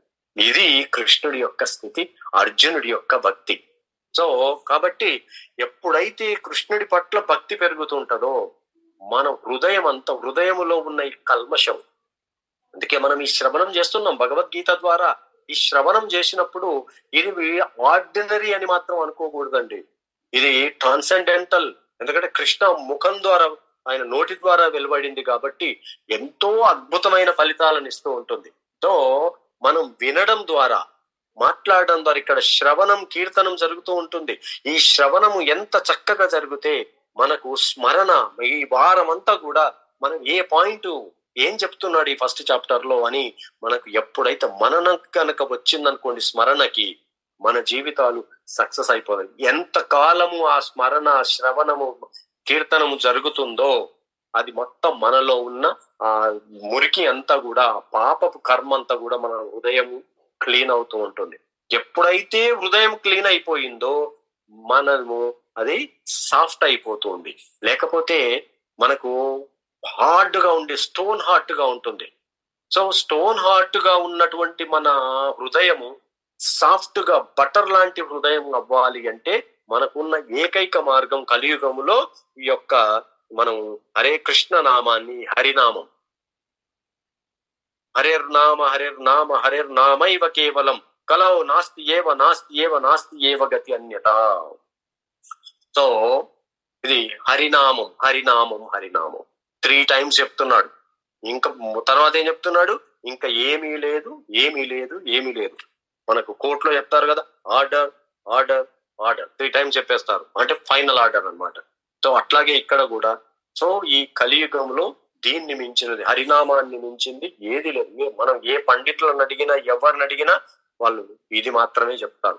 ఎప్పుడైతే ఈ హరినామం చేస్తూ, ఈ శ్రవణం జరుగుతూ, కృష్ణ లీలలు వింటూ, కృష్ణ లీలలను చెబుతూ, కృష్ణకు సంబంధించిన పాటలను పాడుకుంటూ నా హృదయం శుద్ధి అవ్వాలి అని చెప్తున్నప్పుడు అర్జునుడి లాంటి భక్తి, ఆ యొక్క అర్జునుడు లాంటి హృదయము మనకు కూడా వస్తుంది. ఇది అసంభవమైనటువంటిది కాదు. యాక్చువల్ గా మనకు ఇంకా మనము బెటర్ పొజిషన్ లో ఉన్నాం ఈ కలియుగంలో.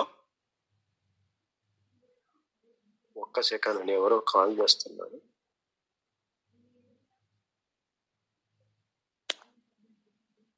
వినిపిస్తుందా అండి? నాకు ఏదో కాల్ వచ్చినట్టుంది నా ఫోన్ లో. వినిపిస్తుంది Prabhuji. Okay, thank you. So కాబట్టి మనం ఈ హరినామాన్ని తీసుకోవడం, శ్రద్ధగా మనం ఒక సంకల్పం చేసుకున్నాం భగవద్గీత అని, చక్కగా వినడం, విన్నదాన్ని మెమరైజ్ కి తెచ్చుకుంటూ మనం గడపగలిగితే, పాయింట్స్ నోట్ చేసుకొని మనకి ఏ పాయింట్స్ పనికి వస్తాయో ఆ పాయింట్స్ ని మనం నోట్ చేసుకోగలిగితే అద్భుతమైన ఫలితాలు ఉంటాయండి. మీరు ట్రస్ట్ మీ, ఇది నేను కాదు మనం చెప్పేది, కృష్ణనే చెప్తాడు భగవద్గీత మనకు నెక్స్ట్ చాప్టర్స్ కి వచ్చినప్పుడు. కాబట్టి మనము ఈ యొక్క హృదయం, అర్జునుడి హృదయం ఎలా అయిపోయింది, ఆయన హృదయములో చక్కగా కరిగిపోతుంది అనమాట. ఎందుకు అంటే ఈయనకు ఈ యొక్క కరుణ ఎట్లా వస్తుంది? యూజువల్ గా మనకు కూడా ఉంటుంది కరుణ. మనకు అనిపిస్తుంది, ఏం ప్రభుజీ మాకు లేదా కరుణ? ఉంటుంది. మనకు మన వాళ్ళ పట్ల కరుణ ఉంటుంది, బయటి వాళ్ళ పట్ల ఉండదు. ఇంకా శత్రువుల పట్ల ఉండడం అంటే ఇది కదా భక్తి అనేది. అర్జునుడి యొక్క భక్తి ఆ లెవెల్లో ఉంది అని ఇక్కడ కృష్ణ ఇదంతా కూడా కృష్ణ చంపలేకనా అండి? కృష్ణ ఒక్కసారి ధర్మ సంస్థాపనార్థాయ సంభవామి యుగే యుగే, ఆయన అలా చూస్తే అందరినీ నాశనం చేసేయగలడు. కానీ తన భక్తులని ఆయన చేసే పనిలో అద్భుతంగా ఉంటుంది. ఈ అందరూ చనిపోవాలా, ఇది క్లీన్ అవ్వాలి, సేమ్ టైము భక్తుడికి గ్లోరిఫికేషన్ రావాలి. ఇక్కడ అర్జునుడికి గ్లోరీ ఇవ్వడానికి కృష్ణ ఏర్పాటు చేసిన ఈ యొక్క యుద్ధం అన్నమాట ఇది. సో కాబట్టి ఎప్పుడైతే హృదయంలో కరుణ ఏర్పడిందో ఇమ్మీడియట్ గా అర్జునుడి యొక్క శరీరంలో మార్పులు వస్తున్నాయన్నమాట. ఏమని వస్తున్నాయి?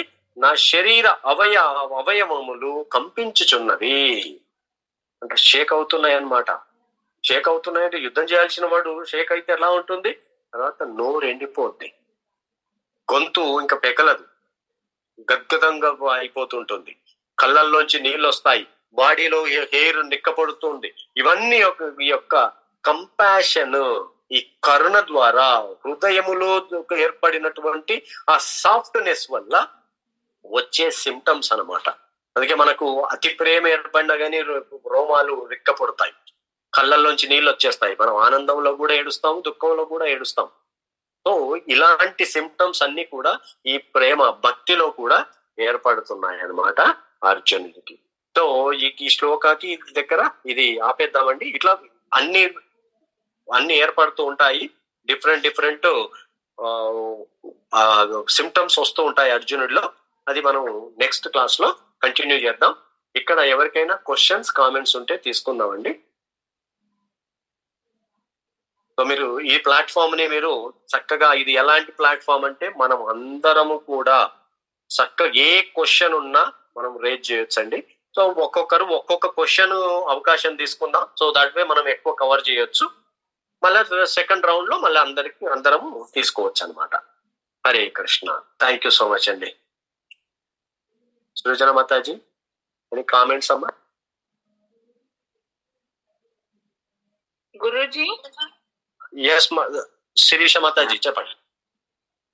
జెలస్ అన్నారు కదా, మనకంటే ఎక్కువ పక్కన వాళ్ళు మన మీద జెలస్ ఫీల్ అవుతున్నారు, దాంతో మనం చాలా సఫర్ అవుతున్నాం కదా, అప్పుడు మనం ఎలా బిహేవ్ చేయాలి?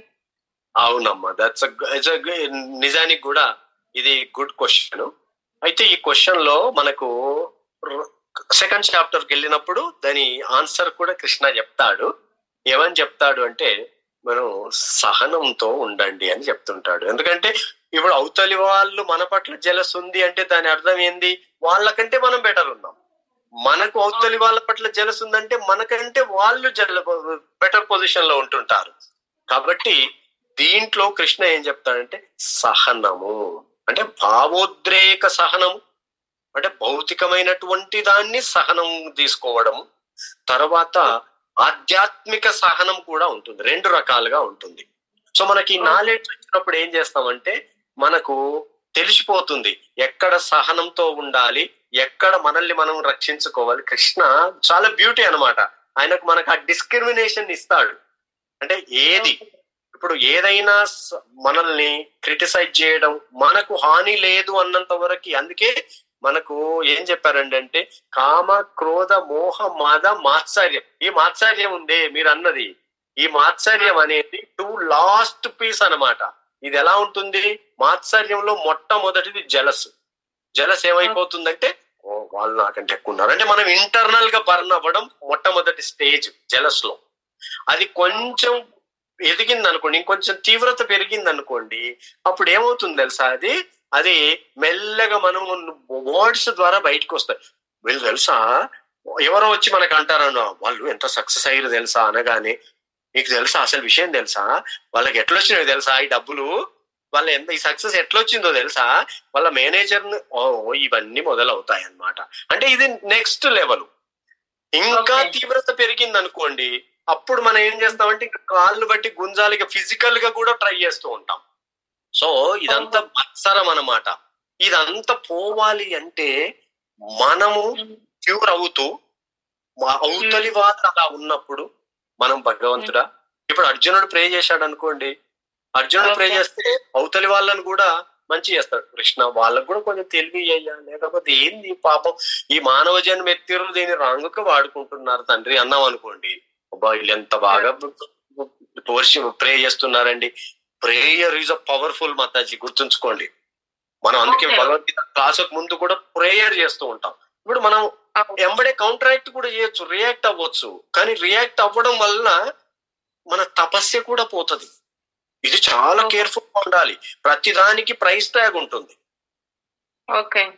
సో సహనంగా ఉన్నంత వరకు సహనంగా ఉండాలి. దాన్ని మనల్ని ఎక్కడ ప్రొటెక్ట్ చేసుకోవాలో ప్రొటెక్ట్ చేసుకోవాలి, ఎక్కడ మనము తప్పించుకోవాలో తప్పించుకోవాలి, ఎక్కడ మనం అమ్మా ఎలా తెలుస్తాయి అంటున్నా. మన కృష్ణ మనకి నెక్స్ట్ చాప్టర్ కి వెళ్ళినప్పుడు అర్జునుడు కూడా మన స్టేజ్ లో ఉన్నాడు. ఇప్పుడు అదే అన్నాడు కదా, నేను సైన్యాన్ని నన్ను చంపడానికి వచ్చిర్రు కృష్ణ, వాళ్ళని చూద్దామని. అంటే ఎంత ఉత్సాహంతో వచ్చారు చూడండి. అరే ఎవరైనా యుద్ధానికి ఉత్సాహంతో పోతారా, కానీ ఈ సైన్యానికి అంత ఉత్సాహం ఉంది, ఒక్క అర్జునుడికి మాత్రము ఈ హృదయం అంటే 64 కోట్ల మందిలో ఇప్పుడు ప్రస్తుతం అర్జునకమైన హృదయమే కరిగిపోయింది. సో మన కృష్ణ ఇంటెలిజెన్స్ ఇస్తాడు మనం. అందుకే ఏం చేయాలంటే మనకి ఏ భావం కలిగినా మొట్టమొదటిగా మనం కన్వే చేయాల్సింది కృష్ణ. కృష్ణ వాళ్ళు నా మీద పడి ఏడుస్తున్నారు, Krishna please help me. Krishna definite గా మనకు రివీల్ చేస్తాడమ్మా. ఇది మీరు అద్భుతంగా ఉంటుంది. ఎస్ సృజన మాతాజీ. కాదండి, మన మీద పడి ఏడుస్తున్నారని ఎందుకు అనుకోవాలి? మన ఎక్స్పెక్టేషన్స్ వాళ్ళ నుండి ఎక్కువ ఉన్నాయి అనుకోవచ్చేమో. I don't know why. అంటే అది కూడా రైట్ పాయింట్ మాట్లాడారు. ఎందుకంటే నేను మాట్లాడితే బాగుండదని మాట్లాడలేదు, మీరు బాగా మాట్లాడారు. ఎందుకంటే అమ్మా మనలో ఇప్పుడు మనం ఎదుగుతూ మనం సైడ్లు కూడా చూస్తుంటాం, నన్ను వాట్ చేస్తున్నా లేదా, నేను బాగా కీర్తన చేశాను అనుకోండి, అందరు నా వైపు చూస్తున్నా లేదా కూడా చూస్తుంటా నేను. అంటే మనకు ఉంటుంది. సో కాబట్టి మనం మన సక్సెస్ అనేది ఇప్పుడు ప్రస్తుతం ఎట్లా ఉంది తెలుసా అమ్మా, మన సక్సెస్ అవతలి 10 మంది పొగిడితేనే మన సక్సెస్, వాళ్ళని బేస్ చేసుకొని మన సక్సెస్ డిపెండ్ అయ్యింది. కానీ మన సక్సెస్ అనేది ఏంటంటే మనము సాటిస్ఫైగా ఉంటాం, మన ఆత్మ హ్యాపీగా ఉంటుంది. మనం ఎప్పుడైతే సాటిస్ఫైగా ఉన్నామో నలుగురు దాన్ని కించపరిచినా గానీ మనం దాని ముందుకే వెళ్తుంటాం, ఎందుకంటే మన విజన్ క్లియర్ గా ఉన్నట్టు. సో విజన్ ను మనం క్లియర్ గా పెట్టుకోవాలి. మనం త్రూఅవుట్ ద భగవద్గీత ఈ టాపిక్ వస్తూనే ఉంటుంది. మనం ముందుకు వెళ్తా ఉంటే ఇంకా ఎక్కువ డిస్కస్ చేస్తుంటాం. అతను 2nd చాప్టర్ లో బాగా చెప్తాడు కృష్ణ. గురూజీ హలో. ఎస్ మాతాజీ. ఈ మధ్య నాకు ఒక ప్రాబ్లం నేను ఫేస్ చేశాను. అదే ఏంటంటే నేను లాస్ట్ July 28 నేను మా స్కూల్లో పిల్లలు హెయిర్ కట్ చేసుకోవట్లేదని 2 years నుంచి చెప్తున్నాను. బాగా పెంచుకొని వస్తే నేనే కట్ చేశా బాయ్స్ కి. చేస్తే బాగా అంటే పేరెంట్స్ కానీ వచ్చి బాగా డిస్టర్బ్ చేశారు, బాగా గొడవ అయింది. డిఓ సస్పెండ్ చేశారు ఒక 10 days నన్ను. అది ఎవరు చేయించారంటే ఒక యూనియన్ వాళ్ళు చేయించారు, నాతో ఉండే వాళ్ళు చేయించారు. ఏంటంటే నేను వేరే యూనియన్ లో స్ట్రాంగ్ గా ఉన్నాను అన్న ఉద్దేశంతో. ఎస్ మాతాజీ, అయితే మీరు నాకు మనం ఈ పాయింట్ ని మీరు నాకు ఒకసారి మెసేజ్ చేస్తారా? మనం డిస్కస్ చేద్దాం దీన్ని. ఓకేనా? ఓకే, మనం డిస్కస్ చేద్దాం. ఎందుకంటే అందరం మామూలుగా మంచి చేయాలని పోతున్న ప్రతి వాళ్ళు కూడా ఇది ఫేస్ చేస్తారు. మనం దీన్ని సపరేట్ గా మనం డిస్కస్ చేద్దాం. ఓకే అమ్మా? ఓకే, థ్యాంక్ యూ అమ్మా. Thank you. సృజన మాతాజీ, ఏమి డౌట్స్ లేవండి. సుగుణక్క? I don't know. I was supposed to hear that you have to follow the guidelines wherever you are. But it's beautiful, nice. Can you hear me? Yes, Akka. Can you hear me? It's very nice. It's always just like you follow the war rules and principles of Kurukshetra. Wherever we are, we have to follow certain rules too. But anyway, yeah, you can discuss on that issue. But it's a nice divine lecture. Very nice. Again, we all go through the bhavana and feelings and just like what he is going through. There's a lot we can learn. Thank you, Akka. Everybody have a question? Thank you, Akka. Very nice. You're welcome. స్వామి, నాకు ఈ chapter కు సంబంధంగా కాదు దాస గారు, భగవద్గీత అనేది ఏ chapter లో వచ్చింది? మహాభారతంలో ఏ పర్వంలో వచ్చింది? మనకి ఇది యుద్ధ పర్వంలోనే ఉంటాం కదండి, యుద్ధ పర్వంలో వస్తుంది. అంటే భీష్మ పర్వమా? భీష్మ పర్వం యుద్ధ పర్వం తర్వాత భీష్మ పర్వం తర్వాత వస్తుంది. ఎందుకంటే ఆయన తర్వాత మాట్లాడుతుంటాడు. వారిలోంచి పడిపోయినాక భీష్ముడు బాగా మాట్లాడతారు కదా, ఇది యుద్ధ పర్వంలో వస్తుంది. థ్యాంక్ యూ అండి. ఇంకా ఎవరికైనా క్వశ్చన్స్, కామెంట్స్ అండి?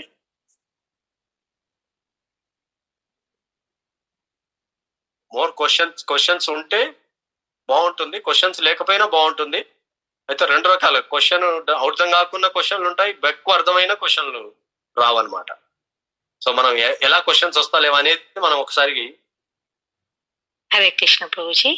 హరే కృష్ణ మాతాజీ. క్లాస్ చాలా బాగుంది ప్రభుజీ.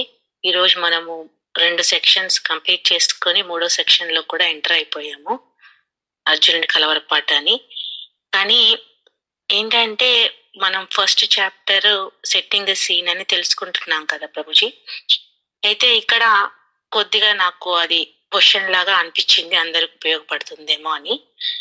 సెకండ్ సెక్షన్ లో దుర్యోధనుడు తన సైన్యాన్ని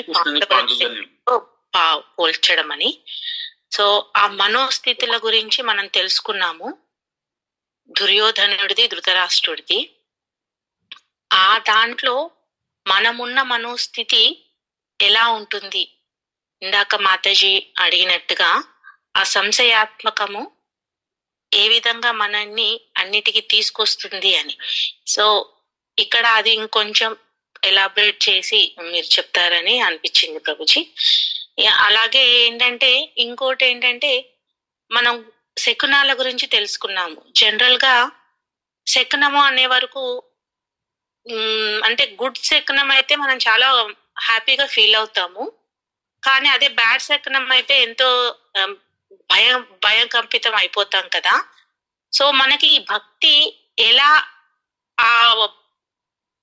అంటే ఆ చెడు శకునాన్ని కూడా బయటపడడానికి ఎలా ఉపయోగపడుతుంది దాంట్లో నుంచి కూడా అనేది. Thank you Mataji. అందుకే మనము ఎప్పుడైతే ఖచ్చితంగా మనం చూస్తే ధృతరాష్ట్రుడి 4 థింగ్స్ ఉన్నాయని అనుకున్నాం కదా. ఆయనకు ఆశ ఉంటుంది, ఆశే కాదు అత్యాశ ఉంటుంది.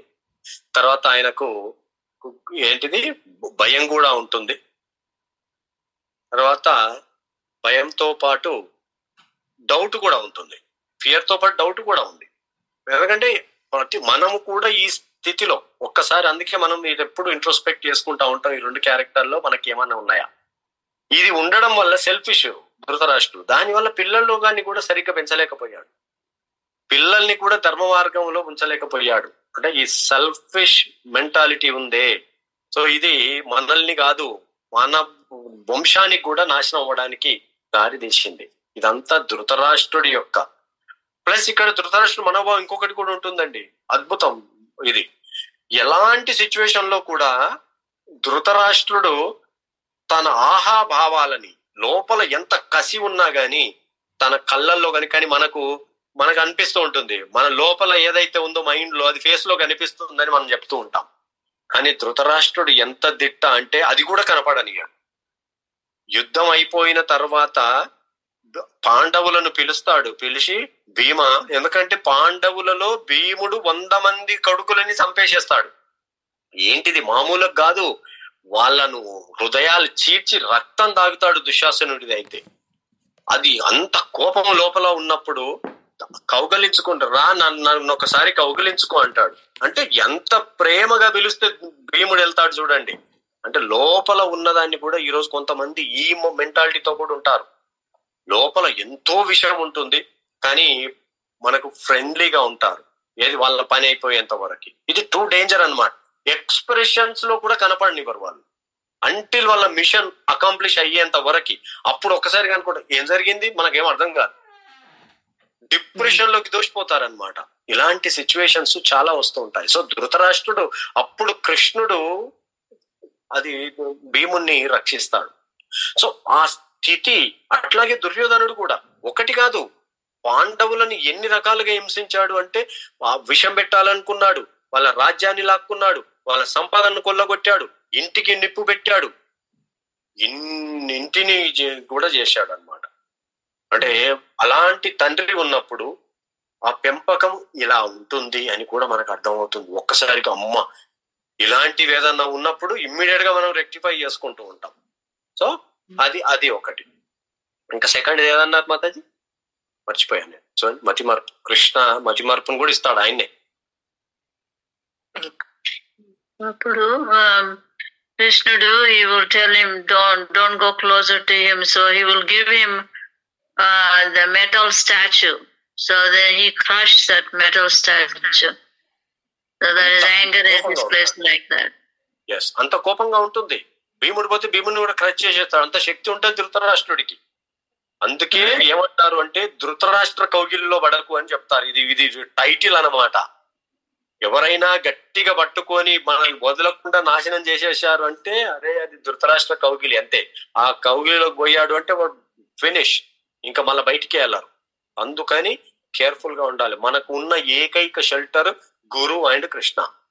సో అందుకే ధృతరాష్ట్రుడికి తెలిసిన భగవంతుడని, దుర్యోధనుడికి కృష్ణుడు భగవంతుడని తెలిసిన ఈ భగవంతుని అసలు వాళ్ళు కన్సిడర్ చేయరు. అంటే మనం ఈ భౌతిక జీవితంలో భగవంతుణ్ణి కన్సిడర్ చేస్తలేరు అంటే ఆ అసోసియేషన్ లోకి వెళ్ళకుండా జాగ్రత్తగా ఉండాలి అని. అందుకే మనం సత్సంగ అంటున్నాం. ఈ సత్సంగాలో మనకి ఏం జరుగుతుంది అంటే ఈ సత్సంగాలో ఈ సబ్జెక్ట్ నేర్చుకున్నప్పుడు రిజల్ట్స్ మల్టిప్లో ఫోల్డ్ అవుతూ ఉంటాయి. అంత ఈజీ కాదు. 1-on-1 చదువుకుంటే ఒక తీరుగా అర్థమవుతుంది, కానీ మనం సత్సంగాలు వినడం ద్వారా మనకు ఇంకొక తీరుగా అర్థమవుతుంది. అందుకే ధృతరాష్ట్రుడు దుర్యోధనుడి లైఫ్ లో కృష్ణ లేడు, కృష్ణ అసలు కేర్ చేయాలి. అదే పాండవులు చూడండి, కృష్ణుని ఆర్డర్ వేసే స్టేజ్ లో ఉన్నారు. వాళ్ళు ఈయన భగవంతుడా కాదా నాకేంది అని ఆ స్టేజ్ లో ఉన్నారనమాట. సో ఇక్కడ భగవంతుడు లేని జీవితము ఎంతటి గొప్ప శక్తివంతులైనా గాని క్షణాలు పట్టదు స్మాష్ అవ్వడానికి. ఇది ఇంకొక పాయింట్ మనం నేర్చుకుంటాం. First point Bhagavad Gita first chapter వల్ల మనల్ని మనం ఇంట్రోస్పెక్ట్ చేసుకోవాలి. దుర్యోధన ధృతరాష్ట్ర క్వాలిటీస్ ఏమన్నా ఉన్నాయా, ఉన్నాయి అంటే మనము మార్చుకోవడానికి ప్రయత్నిస్తాం. అది నెంబర్ 1. నెంబర్ 2 ఏంటి, కృష్ణ లేని లైఫ్ విజయం ఉండదు, మనశ్శాంతి ఉండదు, ధర్మము ఉండదు. ఇంకొక పాయింట్ ఏంటంటే ఇక్కడ 3వ పాయింట్ ఫస్ట్ చాప్టర్ లో నేర్చుకుంటాం. ఇప్పుడు మనం ఇంతవరకు కవర్ అయిన దాంట్లోని ఈ రాజనీతి, ఈ చతురత, ఇవన్నింటికంటే కూడా ధర్మము బెటరు. ధర్మాన్ని పట్టుకుంటే విజయం వస్తుంది అని మనకు అర్థమవుతూ ఉంటుంది. పాండవులు ధర్మాన్ని పట్టుకున్నారు, కౌరవులు తన బలగాన్ని నమ్ముకొని ఉన్నారు అన్నమాట. సో అయినా కానీ 18 రోజుల్లో మొత్తం నాశనం అయిపోతారు. Thank you Mataji. అది ఇంకో క్వశ్చన్ ప్రభుజీ, పాండవుల విజయానికి సంబంధించిన అన్ని శకునాలు తెలుసుకున్నాం కదా. అయితే మనకేంటంటే అంటే మనకు గుడ్ శకునం అయితే బాగా హ్యాపీ ఫీల్ అవుతాము, కానీ బ్యాడ్ శకునం వచ్చినప్పుడు కొంచెం ఆ మిజరీ అనేది ఉండిపోతుంది. అది రిమైండ్ చేసినందుకు థ్యాంక్ యూ. సో ఇక్కడ మనకి శకునాలు అని అనగానే గుడ్ మాత చెప్పినట్టు గుడ్ బ్యాడ్ రెండు ఉంటాయి. అయితే ఒక్కొక్కసారి శకునం గుడ్ గా ఉంటుంది, రిజల్ట్ బ్యాడ్ గా ఉండొచ్చు. మంచి శకునం వస్తుంది కానీ రిజల్ట్ మాత్రం బ్యాడ్ కూడా జరుగుతూ ఉంటుంది. ఒక్కొక్కసారి శకునము బ్యాడ్ గా ఉంటుంది కానీ రిజల్ట్ మనకు మంచి రిజల్ట్ వస్తూ ఉంటుంది. ఇది మనం చాలా సార్లు కూడా నోటీస్ చేస్తూ ఉంటాం. అయితే మనకి ఎప్పుడు కూడా మనం ఏది గుడ్ అంటున్నామంటే మనము ఈ రోజు మనం ఏది గుడ్ అంటే మన మైండ్ చెప్తుంది ఇది కరెక్ట్ అని, కాబట్టి మనం గుడ్ అని అనుకుంటున్నాం. కానీ గుడ్ బ్యాడ్ అనేది దేని బేస్ చేసుకొని తీసుకోవాలంటే ధర్మాన్ని బేస్ చేసి మనం గుడ్ బ్యాడ్ గా తీసుకుంటూ ఉంటాం. మన భగవద్గీత చదువుతా ఉంటే ఇది అర్థమైపోతుంది.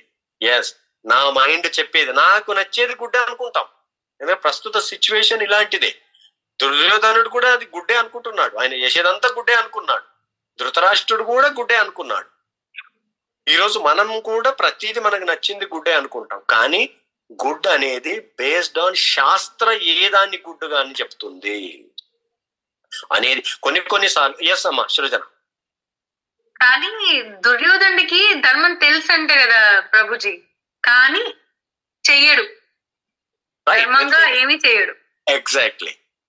ఇప్పుడు కృష్ణుడు అని అక్కడ ఉంటే ఆయన పప్పులు ఉడకవని కూడా తెలుసు. అందుకే రాయబారానికి వచ్చినప్పుడు కూడా ఆయన కృష్ణుని కట్టేయాలని ట్రై చేస్తాడు. భగవంతుడిని ఎలా కట్టేయగలడు? ఎందుకంటే ధర్మం తెలియక. ఇప్పుడు మనం చూడండి, రాక్షసులు కూడా రావణుడు ఎంతటి శాస్త్ర కోవిదుడమ్మా, అన్ని శాస్త్రాల్లో పండితుడు రావణుడు. హిరణ్యకశిపుడు అన్ని దాంట్లో పండితుడు. కానీ అందుకే ఇదొకటి గుర్తుపెట్టుకోవాలి. పర్ఫెక్ట్ మనం పాయింట్ కరెక్ట్ రేజ్ చేశాం. మనం చాలా వరకు ఏమనుకుంటామంటే శాస్త్ర ఇవన్నీ బాగా తెలియగానే వాళ్ళను ఒక గురువు అనే వాళ్ళను యాక్సెప్ట్ చేస్తూ ఉంటాం. కానీ అది సరిపోదు. వాళ్ళు నిరంతరము దేని వైపు మాట్లాడుతున్నారో తెలియాలా. నిరంతరము భగవంతుని వైపు, భక్తి వైపు ప్రేరేపిస్తూ ఉంటే yes you can accept them as a గురువుగా మనం యాక్సెప్ట్ చేయొచ్చు. కానీ శాస్త్రం అంతా మాట్లాడి నాకేంటి అనే వచ్చింది అనుకోండి రిజల్ట్ ఫైనల్ గా, అప్పుడు మనము ఎంబటే డిసైడ్ చేయాలి ఇది నాకు వర్కౌట్ అవ్వదు. ఎందుకంటే ఏదో ఒక రోజు మన ఫస్ట్ వచ్చేది మన ఆస్తికి దగ్గరికి వస్తుంది ప్రతి ఒక్కరు. సో తర్వాత మళ్ళీ ఇంకొక రీజన్ వస్తుంది. అందుకే వాళ్ళ నడవడి ఇంపార్టెంట్. ఇది చాలా ఇంపార్టెంట్ అనమాట. అందరూ ఇది అర్థం కావాలా, రాక్షసులు కూడా జనాలను మోసం చేయడానికి కూడా ఈ ఫిలాసఫీ బాగా మాట్లాడుతూ ఉంటారు. ఆ ఫిలాసఫీ మాట్లాడగానే మనకేమనిపిస్తుంది, దే ఆర్ గ్రేట్ అనుకుంటాం. ఎందుకంటే మనం అమాయకత్వం, ఇది ఇన్నోసెన్స్ అన్నమాట, ఇగ్నరెన్స్ కాదు. ఎందుకంటే మన బాడీలో ఉంది. మనం ఎందుకంటే భగవంతుడిది చెప్పగానే మనం నమ్మేది. కానీ అది చాలా రైట్ పాయింట్ అమ్మ, పర్ఫెక్ట్ గా చెప్పావు. సో అది మనం కేర్ఫుల్ గా ఉండాలి. వాళ్ళు మనల్ని ఎటువైపు మోటివేట్ చేస్తున్నారు, మనకి ఇన్స్పిరేషన్ ఇవ్వాలి. ఇన్స్పిరేషన్ వచ్చింది భక్తికి సైడ్. ఎంత ఆస్తుల కంటే భక్తిలోకి ఎంటర్ అయినాము అంటే మనం మన ఫ్యామిలీ జనరేషన్స్ కి ఏమి ఇవ్వాల్సిన పని లేదు. మన భక్తి అందరి రక్షిస్తాయి, ఇంకేది రక్షించదు. Ahankaram is the one destroyed them, even though they know the principles. The Ahankaram, Asti, and all those knowledge, things. Knowledge kuda kadandi. Yes. Everyone knows Dharma, they need to follow that, but they did not follow. Yes. Because of their ignorance. Amma. And yes. Yes, Akka, yes. Actual గా ఈ material creation ఏర్పడింది అహంకారంలోంచి. విచిత్రం ఏంది తెలుసా, ఈ material world అహంకారంలోంచి వస్తుంది. మనం ఇంకొంచెం ఫర్దర్ వెళ్ళినప్పుడు భాగవతంలో చెప్తాడు ఇది అహంకారంలోంచి వచ్చింది. అందుకని మన అహంకారం తీసికపోదు. కొంత నాలెడ్జ్ రాగానే మనకు అహంకారం వచ్చేస్తుంది, కొంత బ్యూటీ ఉండగానే అహంకారం వచ్చేస్తుంది, కొంత ఆస్తి రాగానే అహంకారం వచ్చేస్తుంది. ప్రతి లెవెల్లో అహంకారం. ఎందుకంటే అది రావడం కాదు, ఆల్రెడీ మనం అహంకారంలో పుట్టిన అహంకారంలో పెరుగుతున్నాం. సో దాన్ని తీసేసుకోవడానికి ట్రై చేస్తున్నాం. మనం ఈ ప్రాసెస్ కి వచ్చినప్పుడు ఈ భగవద్గీత శాస్త్ర వినడం ద్వారా మొట్టమొదటిగా మన అహంకారం పోతుంది. అరే ఇంత భగవంతుడు jealousy and ahankaram is the one destroyed them. పెద్ద పెద్ద విషయాలు కూడా కావక్కర్లేదండి. ధర్మం అంటే ఇప్పుడు నువ్వు ఆఫీస్ కి టైంకి వెళ్ళాలని తెలుసు, నీకు తెలుసు నువ్వు నిజంగా టైంకి వెళ్ళాలి అని తెలుసు, కానీ వెళ్ళవు. ఇంట్లో వర్క్ చేస్తున్నావు, 7 గంటలు 7:30 గంటలు 8 గంటలు పని చేయాలని తెలుసు. ఆ 1 గంట నేను వెళ్ళి నా పని చూసుకుంటా అనుకుంటావు. అన్ని తెలుసు, చేయాలని తెలుసు, కానీ చిన్న చిన్న డే టు డే సంగతులు చెప్తున్నా నేను. అవును, ఇది ధర్మం. యాక్చువల్ గా ఇప్పుడు మనకు 8 గంటలకు మనం కమిట్ అయ్యాం వర్క్ లో. 8 గంటలు 8:30 గంటలు చేసి తీరాలి, 1/2 అవర్ బ్రేక్. ఎందుకంటే మనం వర్క్ చేసి తీరాలి. ఇది ఎప్పుడైతే మనం పాటించకుండా డబ్బులు, ఇక్కడ మీరు భలే పాయింట్ చెప్పారండి. ఏమవుతుంది తెలుసా, మనం ఫస్ట్ ధర్మాన్ని పాటిస్తలేం, 8 గంటలు పని చేస్తలేం. అదే తప్పు. ఈ తప్పులో మళ్ళీ మనం డబ్బులు ఆస్తి తీసుకుంటున్నాం, తీసుకొని దాన్ని ఇంకొక దానికి వాడుతున్నాం. అది రెండో తప్పు అయింది. ఎందుకంటే మనం ఎంత పని చేస్తే అంతే తీసుకోవాలి, మరి మనం అంతే క్వాలిఫైడ్. సో ఇవన్నీ ప్రతి దగ్గర ఎవ్రీ స్టెప్ ధర్మం అనేది మనకు మన పర్సనాలిటీ, మన యాటిట్యూడ్ బిల్డ్ చేస్తుంది. మనం ఎక్కడో దగ్గర ఇక్కడ ఫలానా వాళ్ళు వచ్చారు కాబట్టి నేను ధర్మంగా ఉండాలి, ఇది ఏది స్క్రీన్లు మార్చడం కాదు. ధర్మం అంటే ఏంటంటే ఎవ్రీ ప్లేస్, ఇంట్లో ఎలా ఉండాలో, భార్యతో ఎలా ఉండాలి, భర్తతో ఎలా ఉండాలి, పిల్లలతో ఎలా ఉండాలి, ఏ టైములో ఏది చేయాలి, ఇదంతా ధర్మం మనకు నేర్పిస్తూ ఉంటుంది. లేదు అంటే మనము లేజినెస్ ఇది వచ్చి ఏది తమో గుణం అటాక్ చేస్తుంది. తమో గుణంలో ఉన్నామంటే ఇక ధర్మం గిర్మం ఏమి ఉండదు. నేను తిన్నానా, పడుకున్నామా, తెల్లారిందా, ఇదే సూపర్ ఉంది జీవితం అనుకుంటూ ఉంటాం అంతే. థ్యాంక్ యూ అమ్మా. ఒకసారి రీక్యాప్చర్ కోసం దాసాజీ, అర్జునుంది దేవదత్తము, శ్రీకృష్ణుంది పాంచజన్యము, భీముంది పౌండ్రము, నకులుంది సుఘోష కదా. అవును, నకులుంది మణిపుష్పకన, మణిపుష్పకం సుఘోష, మణిపుష్పకం సహదేవ్ ఉంది, ధర్మరాజుది అనంత విజయం. ఒక కర్ణుంది హిరణ్య గర్భనా మీరు అనేది? వాళ్ళది ఇక్కడ ఏమి ఇవ్వలేదు. ఎందుకంటే ఇక్కడ సంజయుడు చెప్తున్నాడు చూడండి వాళ్ళ పేర్లు. అంటే సంజయుడు కౌరవుల సైడే ఉన్నాడు, కానీ అవే చెప్తున్నాడు. సో అని ఇవన్నీ డివైన్ కాబట్టి చెప్తున్నారు అనమాట. ధర్మం వైపు ఉన్నారు కాబట్టి డివైన్ అది చెప్పాడు. కానీ వాళ్ళకు కూడా శంఖాలు ఉన్నాయి కాబట్టి డివైన్ అందరికీ ఉన్నాయి, అందరూ. అందుకే భీష్ముడు శంఖాని పేరు కూడా ప్రస్తావన తెస్తలేరు. ఆయన శంఖం పేరు ఏం పేరు? భీష్ముంది తెలియదండి. మనం ఇక్కడ చెప్పిన వాటిని పట్టుకుంటున్నాం. భీష్మది పాండ్రం, భీముడిది పాండ్రం, వాళ్ళ ఇక్కడ చెప్పిన వాళ్ళే మనం తీసుకుంటున్నాం ప్రామాణికంగా. అనంత విజయ ధర్మరాజు,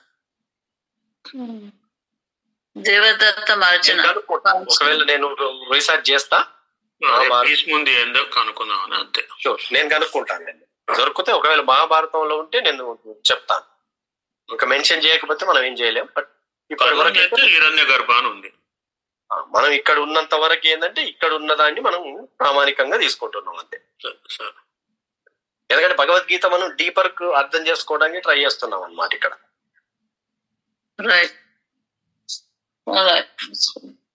థ్యాంక్ యూ అండి. అండి ప్రభుజీ, ఒక్కటి సోఫార్ డౌట్స్ ఏం లేవంటున్నాను, కానీ జస్ట్ అబ్జర్వేషన్ చెప్తున్నాను. ఐ థింక్ సోఫార్ ఏం చూసానంటే డిఫరెంట్ పర్సనాలిటీస్ అండ్ అందరిలో ఉంటాయి. అవి అంటే దుర్మార్గుడు అంటే ఇలాగే ఉంటాడు అనేది కాదు, కానీ బట్ ఈ పర్సనాలిటీస్ అన్ని అందరిలో ఉంటాయి, కొందరిలో ఎక్కువ ఉంటాయి. And how to deal with that అనేది మనం నేర్చుకుంటామేమో with help of Krishna. Exactly. ఇప్పుడు అందుకే ఏం చెప్పారంటే మనకు ఏ స్థితిలో ఎలాంటి క్వాలిటీస్ ఉన్నప్పటికీ మనం చెయ్యాల్సింది ఏంటి అంటే ఆ క్వాలిటీస్ ని కృష్ణకు కనెక్ట్, ఇది యోగంగా చేయాలా. ఇది ఒక్కటి గుర్తుపెట్టుకోవాలి మనం. ఇంతవరకు మనకు క్వాలిటీస్ ఉన్నాయి.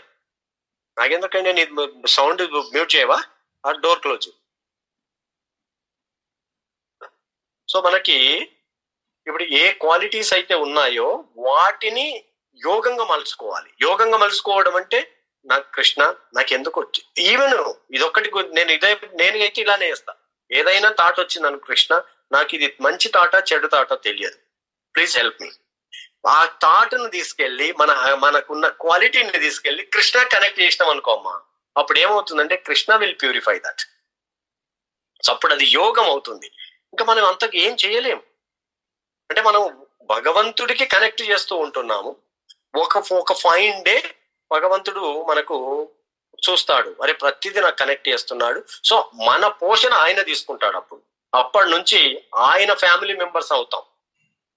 ఇది బ్యూటీ అనమాట. మనం ఏంది మార్చుకోవాలని ఇంపాసిబుల్ అమ్మా. నేను చెప్తున్నాను కదా, మన క్వాలిటీస్ మార్చుకోవడం అనేది పుట్టుకతో వచ్చిన క్వాలిటీస్ పోయినప్పుడే పోతాయి. కానీ అవి ఎక్కడ వాడుతున్నాం అనే దాన్ని బట్టి ఆ క్వాలిటీ గుడ్డా బ్యాడ్ నిర్ణయించబడుతుంది. ఇప్పుడు క్వాలిటీ బ్యాడ్ క్వాలిటీ కావచ్చు, కానీ కృష్ణకి వాడేశాం అనుకోండి. హనుమాన్ వాడాడు, రామాయణంలో హనుమాను లంకను తగలబెట్టాడు. తగలబెడితే ఎవరైనా రివార్డ్ ఇస్తారా అండి? కానీ హనుమాన్ని మనం గ్లోరిఫై చేస్తున్నాం. లంకను తగలబెట్టాడు అంటే తగలబెట్టడం అనేది ఆ ఫైర్, ఆ కోపం, హనుమంతుడి కోపం వచ్చేస్తుంది. కోపం యాక్చువల్ గా మంచిది కాదు, కానీ ఆ కోపాన్ని ఎక్కడ వాడాడు? భగవంతుడి మిషన్ కోసం వాడాడు. సో గ్లోరీ వచ్చేసింది. ఇప్పుడు అర్జునుడిలో కోపం లేదు. ఈ end of the chapter, second chapter లో అర్జునుడిలో కోపాన్ని తెప్పిస్తాడు కృష్ణ. ఇమాజిన్ చేయండి, కోపం లేనోడికి కోపాన్ని తెప్పిస్తాడు. ఎందుకు అంటే అది ధర్మం కోసం వాడాలి. సో కోరికైనా కోపమైనా మన యొక్క ప్రైడ్ ప్రతిది కూడా ఒక్క ఎన్వి తప్ప ఏదైనా భగవంతుడి సేవలో వాడతాం. ఎన్వియస్ నేచరు మాత్రము మనము. ఇప్పుడు స్పిరిచువల్ లో కూడా కొంచెం జలస్ ఉంటుంది, అంటే పాజిటివ్ జలస్. అక్కడ అరే వాళ్ళు ఇంత బాగా చేస్తున్నారు సర్వీసు, నేను కూడా బాగా చేయాలి, ఇది పాజిటివ్ అనమాట. అందుకని ఏంటంటే గుడ్ బ్యాడ్ ఎట్లా తెలుస్తుంది మనకు? అన్ని ఎవరికి ఏ గుణాలు ఉన్నాయో గుణాలను మార్చుకోవడానికి మన వల్ల కాదు, ఇది మనం తెలుసుకోవాలి. కానీ ఆ ఉన్న గుణాన్ని మనం ఎలా వాడుతున్నాము అనే దాన్ని బట్టి మనం అది మార్పు తెచ్చుకుంటే చాలు. మా ఉపయోగించే ప్లేస్ మారాలంతే, అప్పుడు అద్భుతమైన రిజల్ట్స్ వస్తాయి. అంతే. కృష్ణ ఎంటైర్ భగవద్గీత అదే చెప్పిండు, నువ్వు ఇలా మారు, నువ్వు ఇలా చేయండి, నువ్వు ఇలా అవన్నీ ఏం చెప్తలేడు. నీకు ఉన్న శక్తిని నాకు నా ద్వారా వాడేసి నా సర్వీసులో వాడు అంటున్నాడు. అంతే. ఇప్పుడు ఏం సర్వీస్ లో వాడు అంటే నాకు కోపం వస్తుంది, ఎవరైనా కృష్ణని ఏమన్నా అన్నారు అనుకోండి మనం టాలరేట్ చేయలేము. ఎవరైనా భక్తులు ఏమన్నా అన్నారు అనుకోండి టాలరేట్ చేయకూడదు.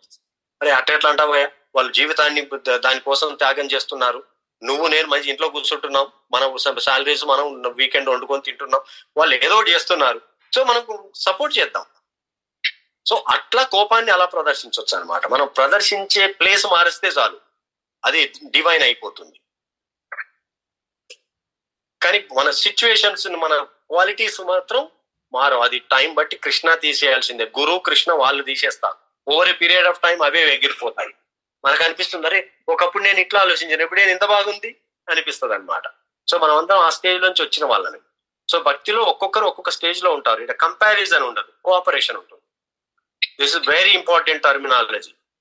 మెటీరియల్ వరల్డ్ లో ఉండేది కాంపిటీషన్, స్పిరిచువల్ వరల్డ్ లో మనకు స్పిరిచువల్ లైఫ్ లో ఉండేది కోఆపరేషన్. ప్రతి ఒక్కరు ఇంకొకరికి చేయూతనిస్తుంటారు. ఆ కోఆపరేషన్ ఇస్తలేరు, జలసి వస్తున్నాయి అంటే అవి మనం భౌతికంగా ఉన్నది, క్వాలిటీస్ రాంగ్ గా యూజ్ చేస్తున్నామని అర్థం అయిపోతుంది. ఎస్ అమ్మా, పర్ఫెక్ట్ అనాలిసిస్.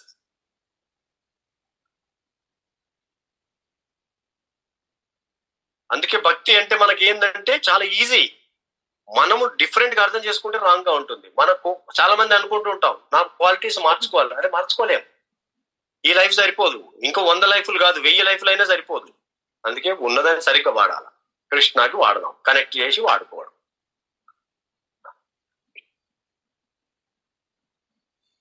ఇంకా ఎవరికి ఏమన్నా క్వశ్చన్స్ కామెంట్స్ అండి? ఏం లేకపోతే మౌనిక నరసింహ ప్రేయర్ చేయాలి మనం. ఓం నమో భగవతే నారసింహాయ. నమస్తేజస్తేజస్తే ఆవిర్భవ వజ్రనఖా వజ్రదంష్ట్రా కర్మాశయాన్ రంధయ రంధయ తమోగ్రస గ్రస ఓం స్వాహా. అభయం అభయం ఆత్మని భూయిష్టా ఓం శ్రౌం. జయ నారసింహ శ్రీ నారసింహ జయ జయ నారసింహ. ప్రహ్లాదేశ జయ పద్మా ముఖ పద్మభృంగా. ఉగ్రం వీరం మహావిష్ణుం జ్వలంతం సర్వతోముఖం. నృసింహం భీషణం భద్రం మృత్యుర్నమామ్యహం. నమస్తే నరసింహాయ నమస్తే నరసింహాయ. ప్రహ్లాదలాదదాయిని ప్రహ్లాదలాదదాయిని. హిరణ్యాకాశీపూర్వక్షః హిరణ్యాకాశీపూర్వక్షః. శిలతంకానకాలాయి శిలాతనకానకాలాయి. ఇతో నరసింహ పరతో నరసింహో. ఇతో నరసింహ పరతో నరసింహో. యతో యతో యామి తతో నరసింహ. యతో యతో యామి తతో నరసింహ. బహిర్నరసింహ హృదయే నరసింహ. బహిర్నరసింహ హృదయే నరసింహో. నరసింహమదిం శరణాం ప్రపద్యే. నరసింహమదిం శరణాం ప్రపద్యే. తవ కరకమలవరేణకాం అద్భుత శృంగాం. దళితా హిరణ్యకశిపూ తనుభృంగాం. కేశవదీత నరహరి రూప. జయ జగదీశ హరే. జయ జగదీశ హరే. జయ జగదీశ హరే. జయ నరసింహదేవ్ జయ నరసింహదేవ్ జయ నరసింహదేవ్ జయ నరసింహదేవ్. జయ ప్రహ్లాద్ మహారాజ్ జయ ప్రహ్లాద్ మహారాజ్ జయ ప్రహ్లాద్ మహారాజ్ జయ ప్రహ్లాద్ మహారాజ్. జయ జయ ప్రభుపాద్ ప్రభుపాద్ ప్రభుపాద్. జయ జయ ప్రభుపాద్. నితాయ్ గౌర హరి బోల్ హరి బోల్ హరి బోల్. నితాయ్ గౌర హరి బోల్. విఘ్న వినాశక లక్ష్మీ నరసింహ భగవాన్ की जय. ప్రహ్లాద్ మహారాజ్ की जय. Thank you Prabhuji. Hare Krishna. Thank you Mataji. So ఒకసారి మా దగ్గర ఉన్న గౌరవనిత్తాయి వాళ్ళ దర్శనం చేసుకుంటారని చూపిస్తున్నానండి. సో ఇక్కడ జగన్నాథ్ బలదేవ్ సుభద్ర నరసింహదేవ్ ఉన్నారు. దర్శనం చేసుకుంటారు.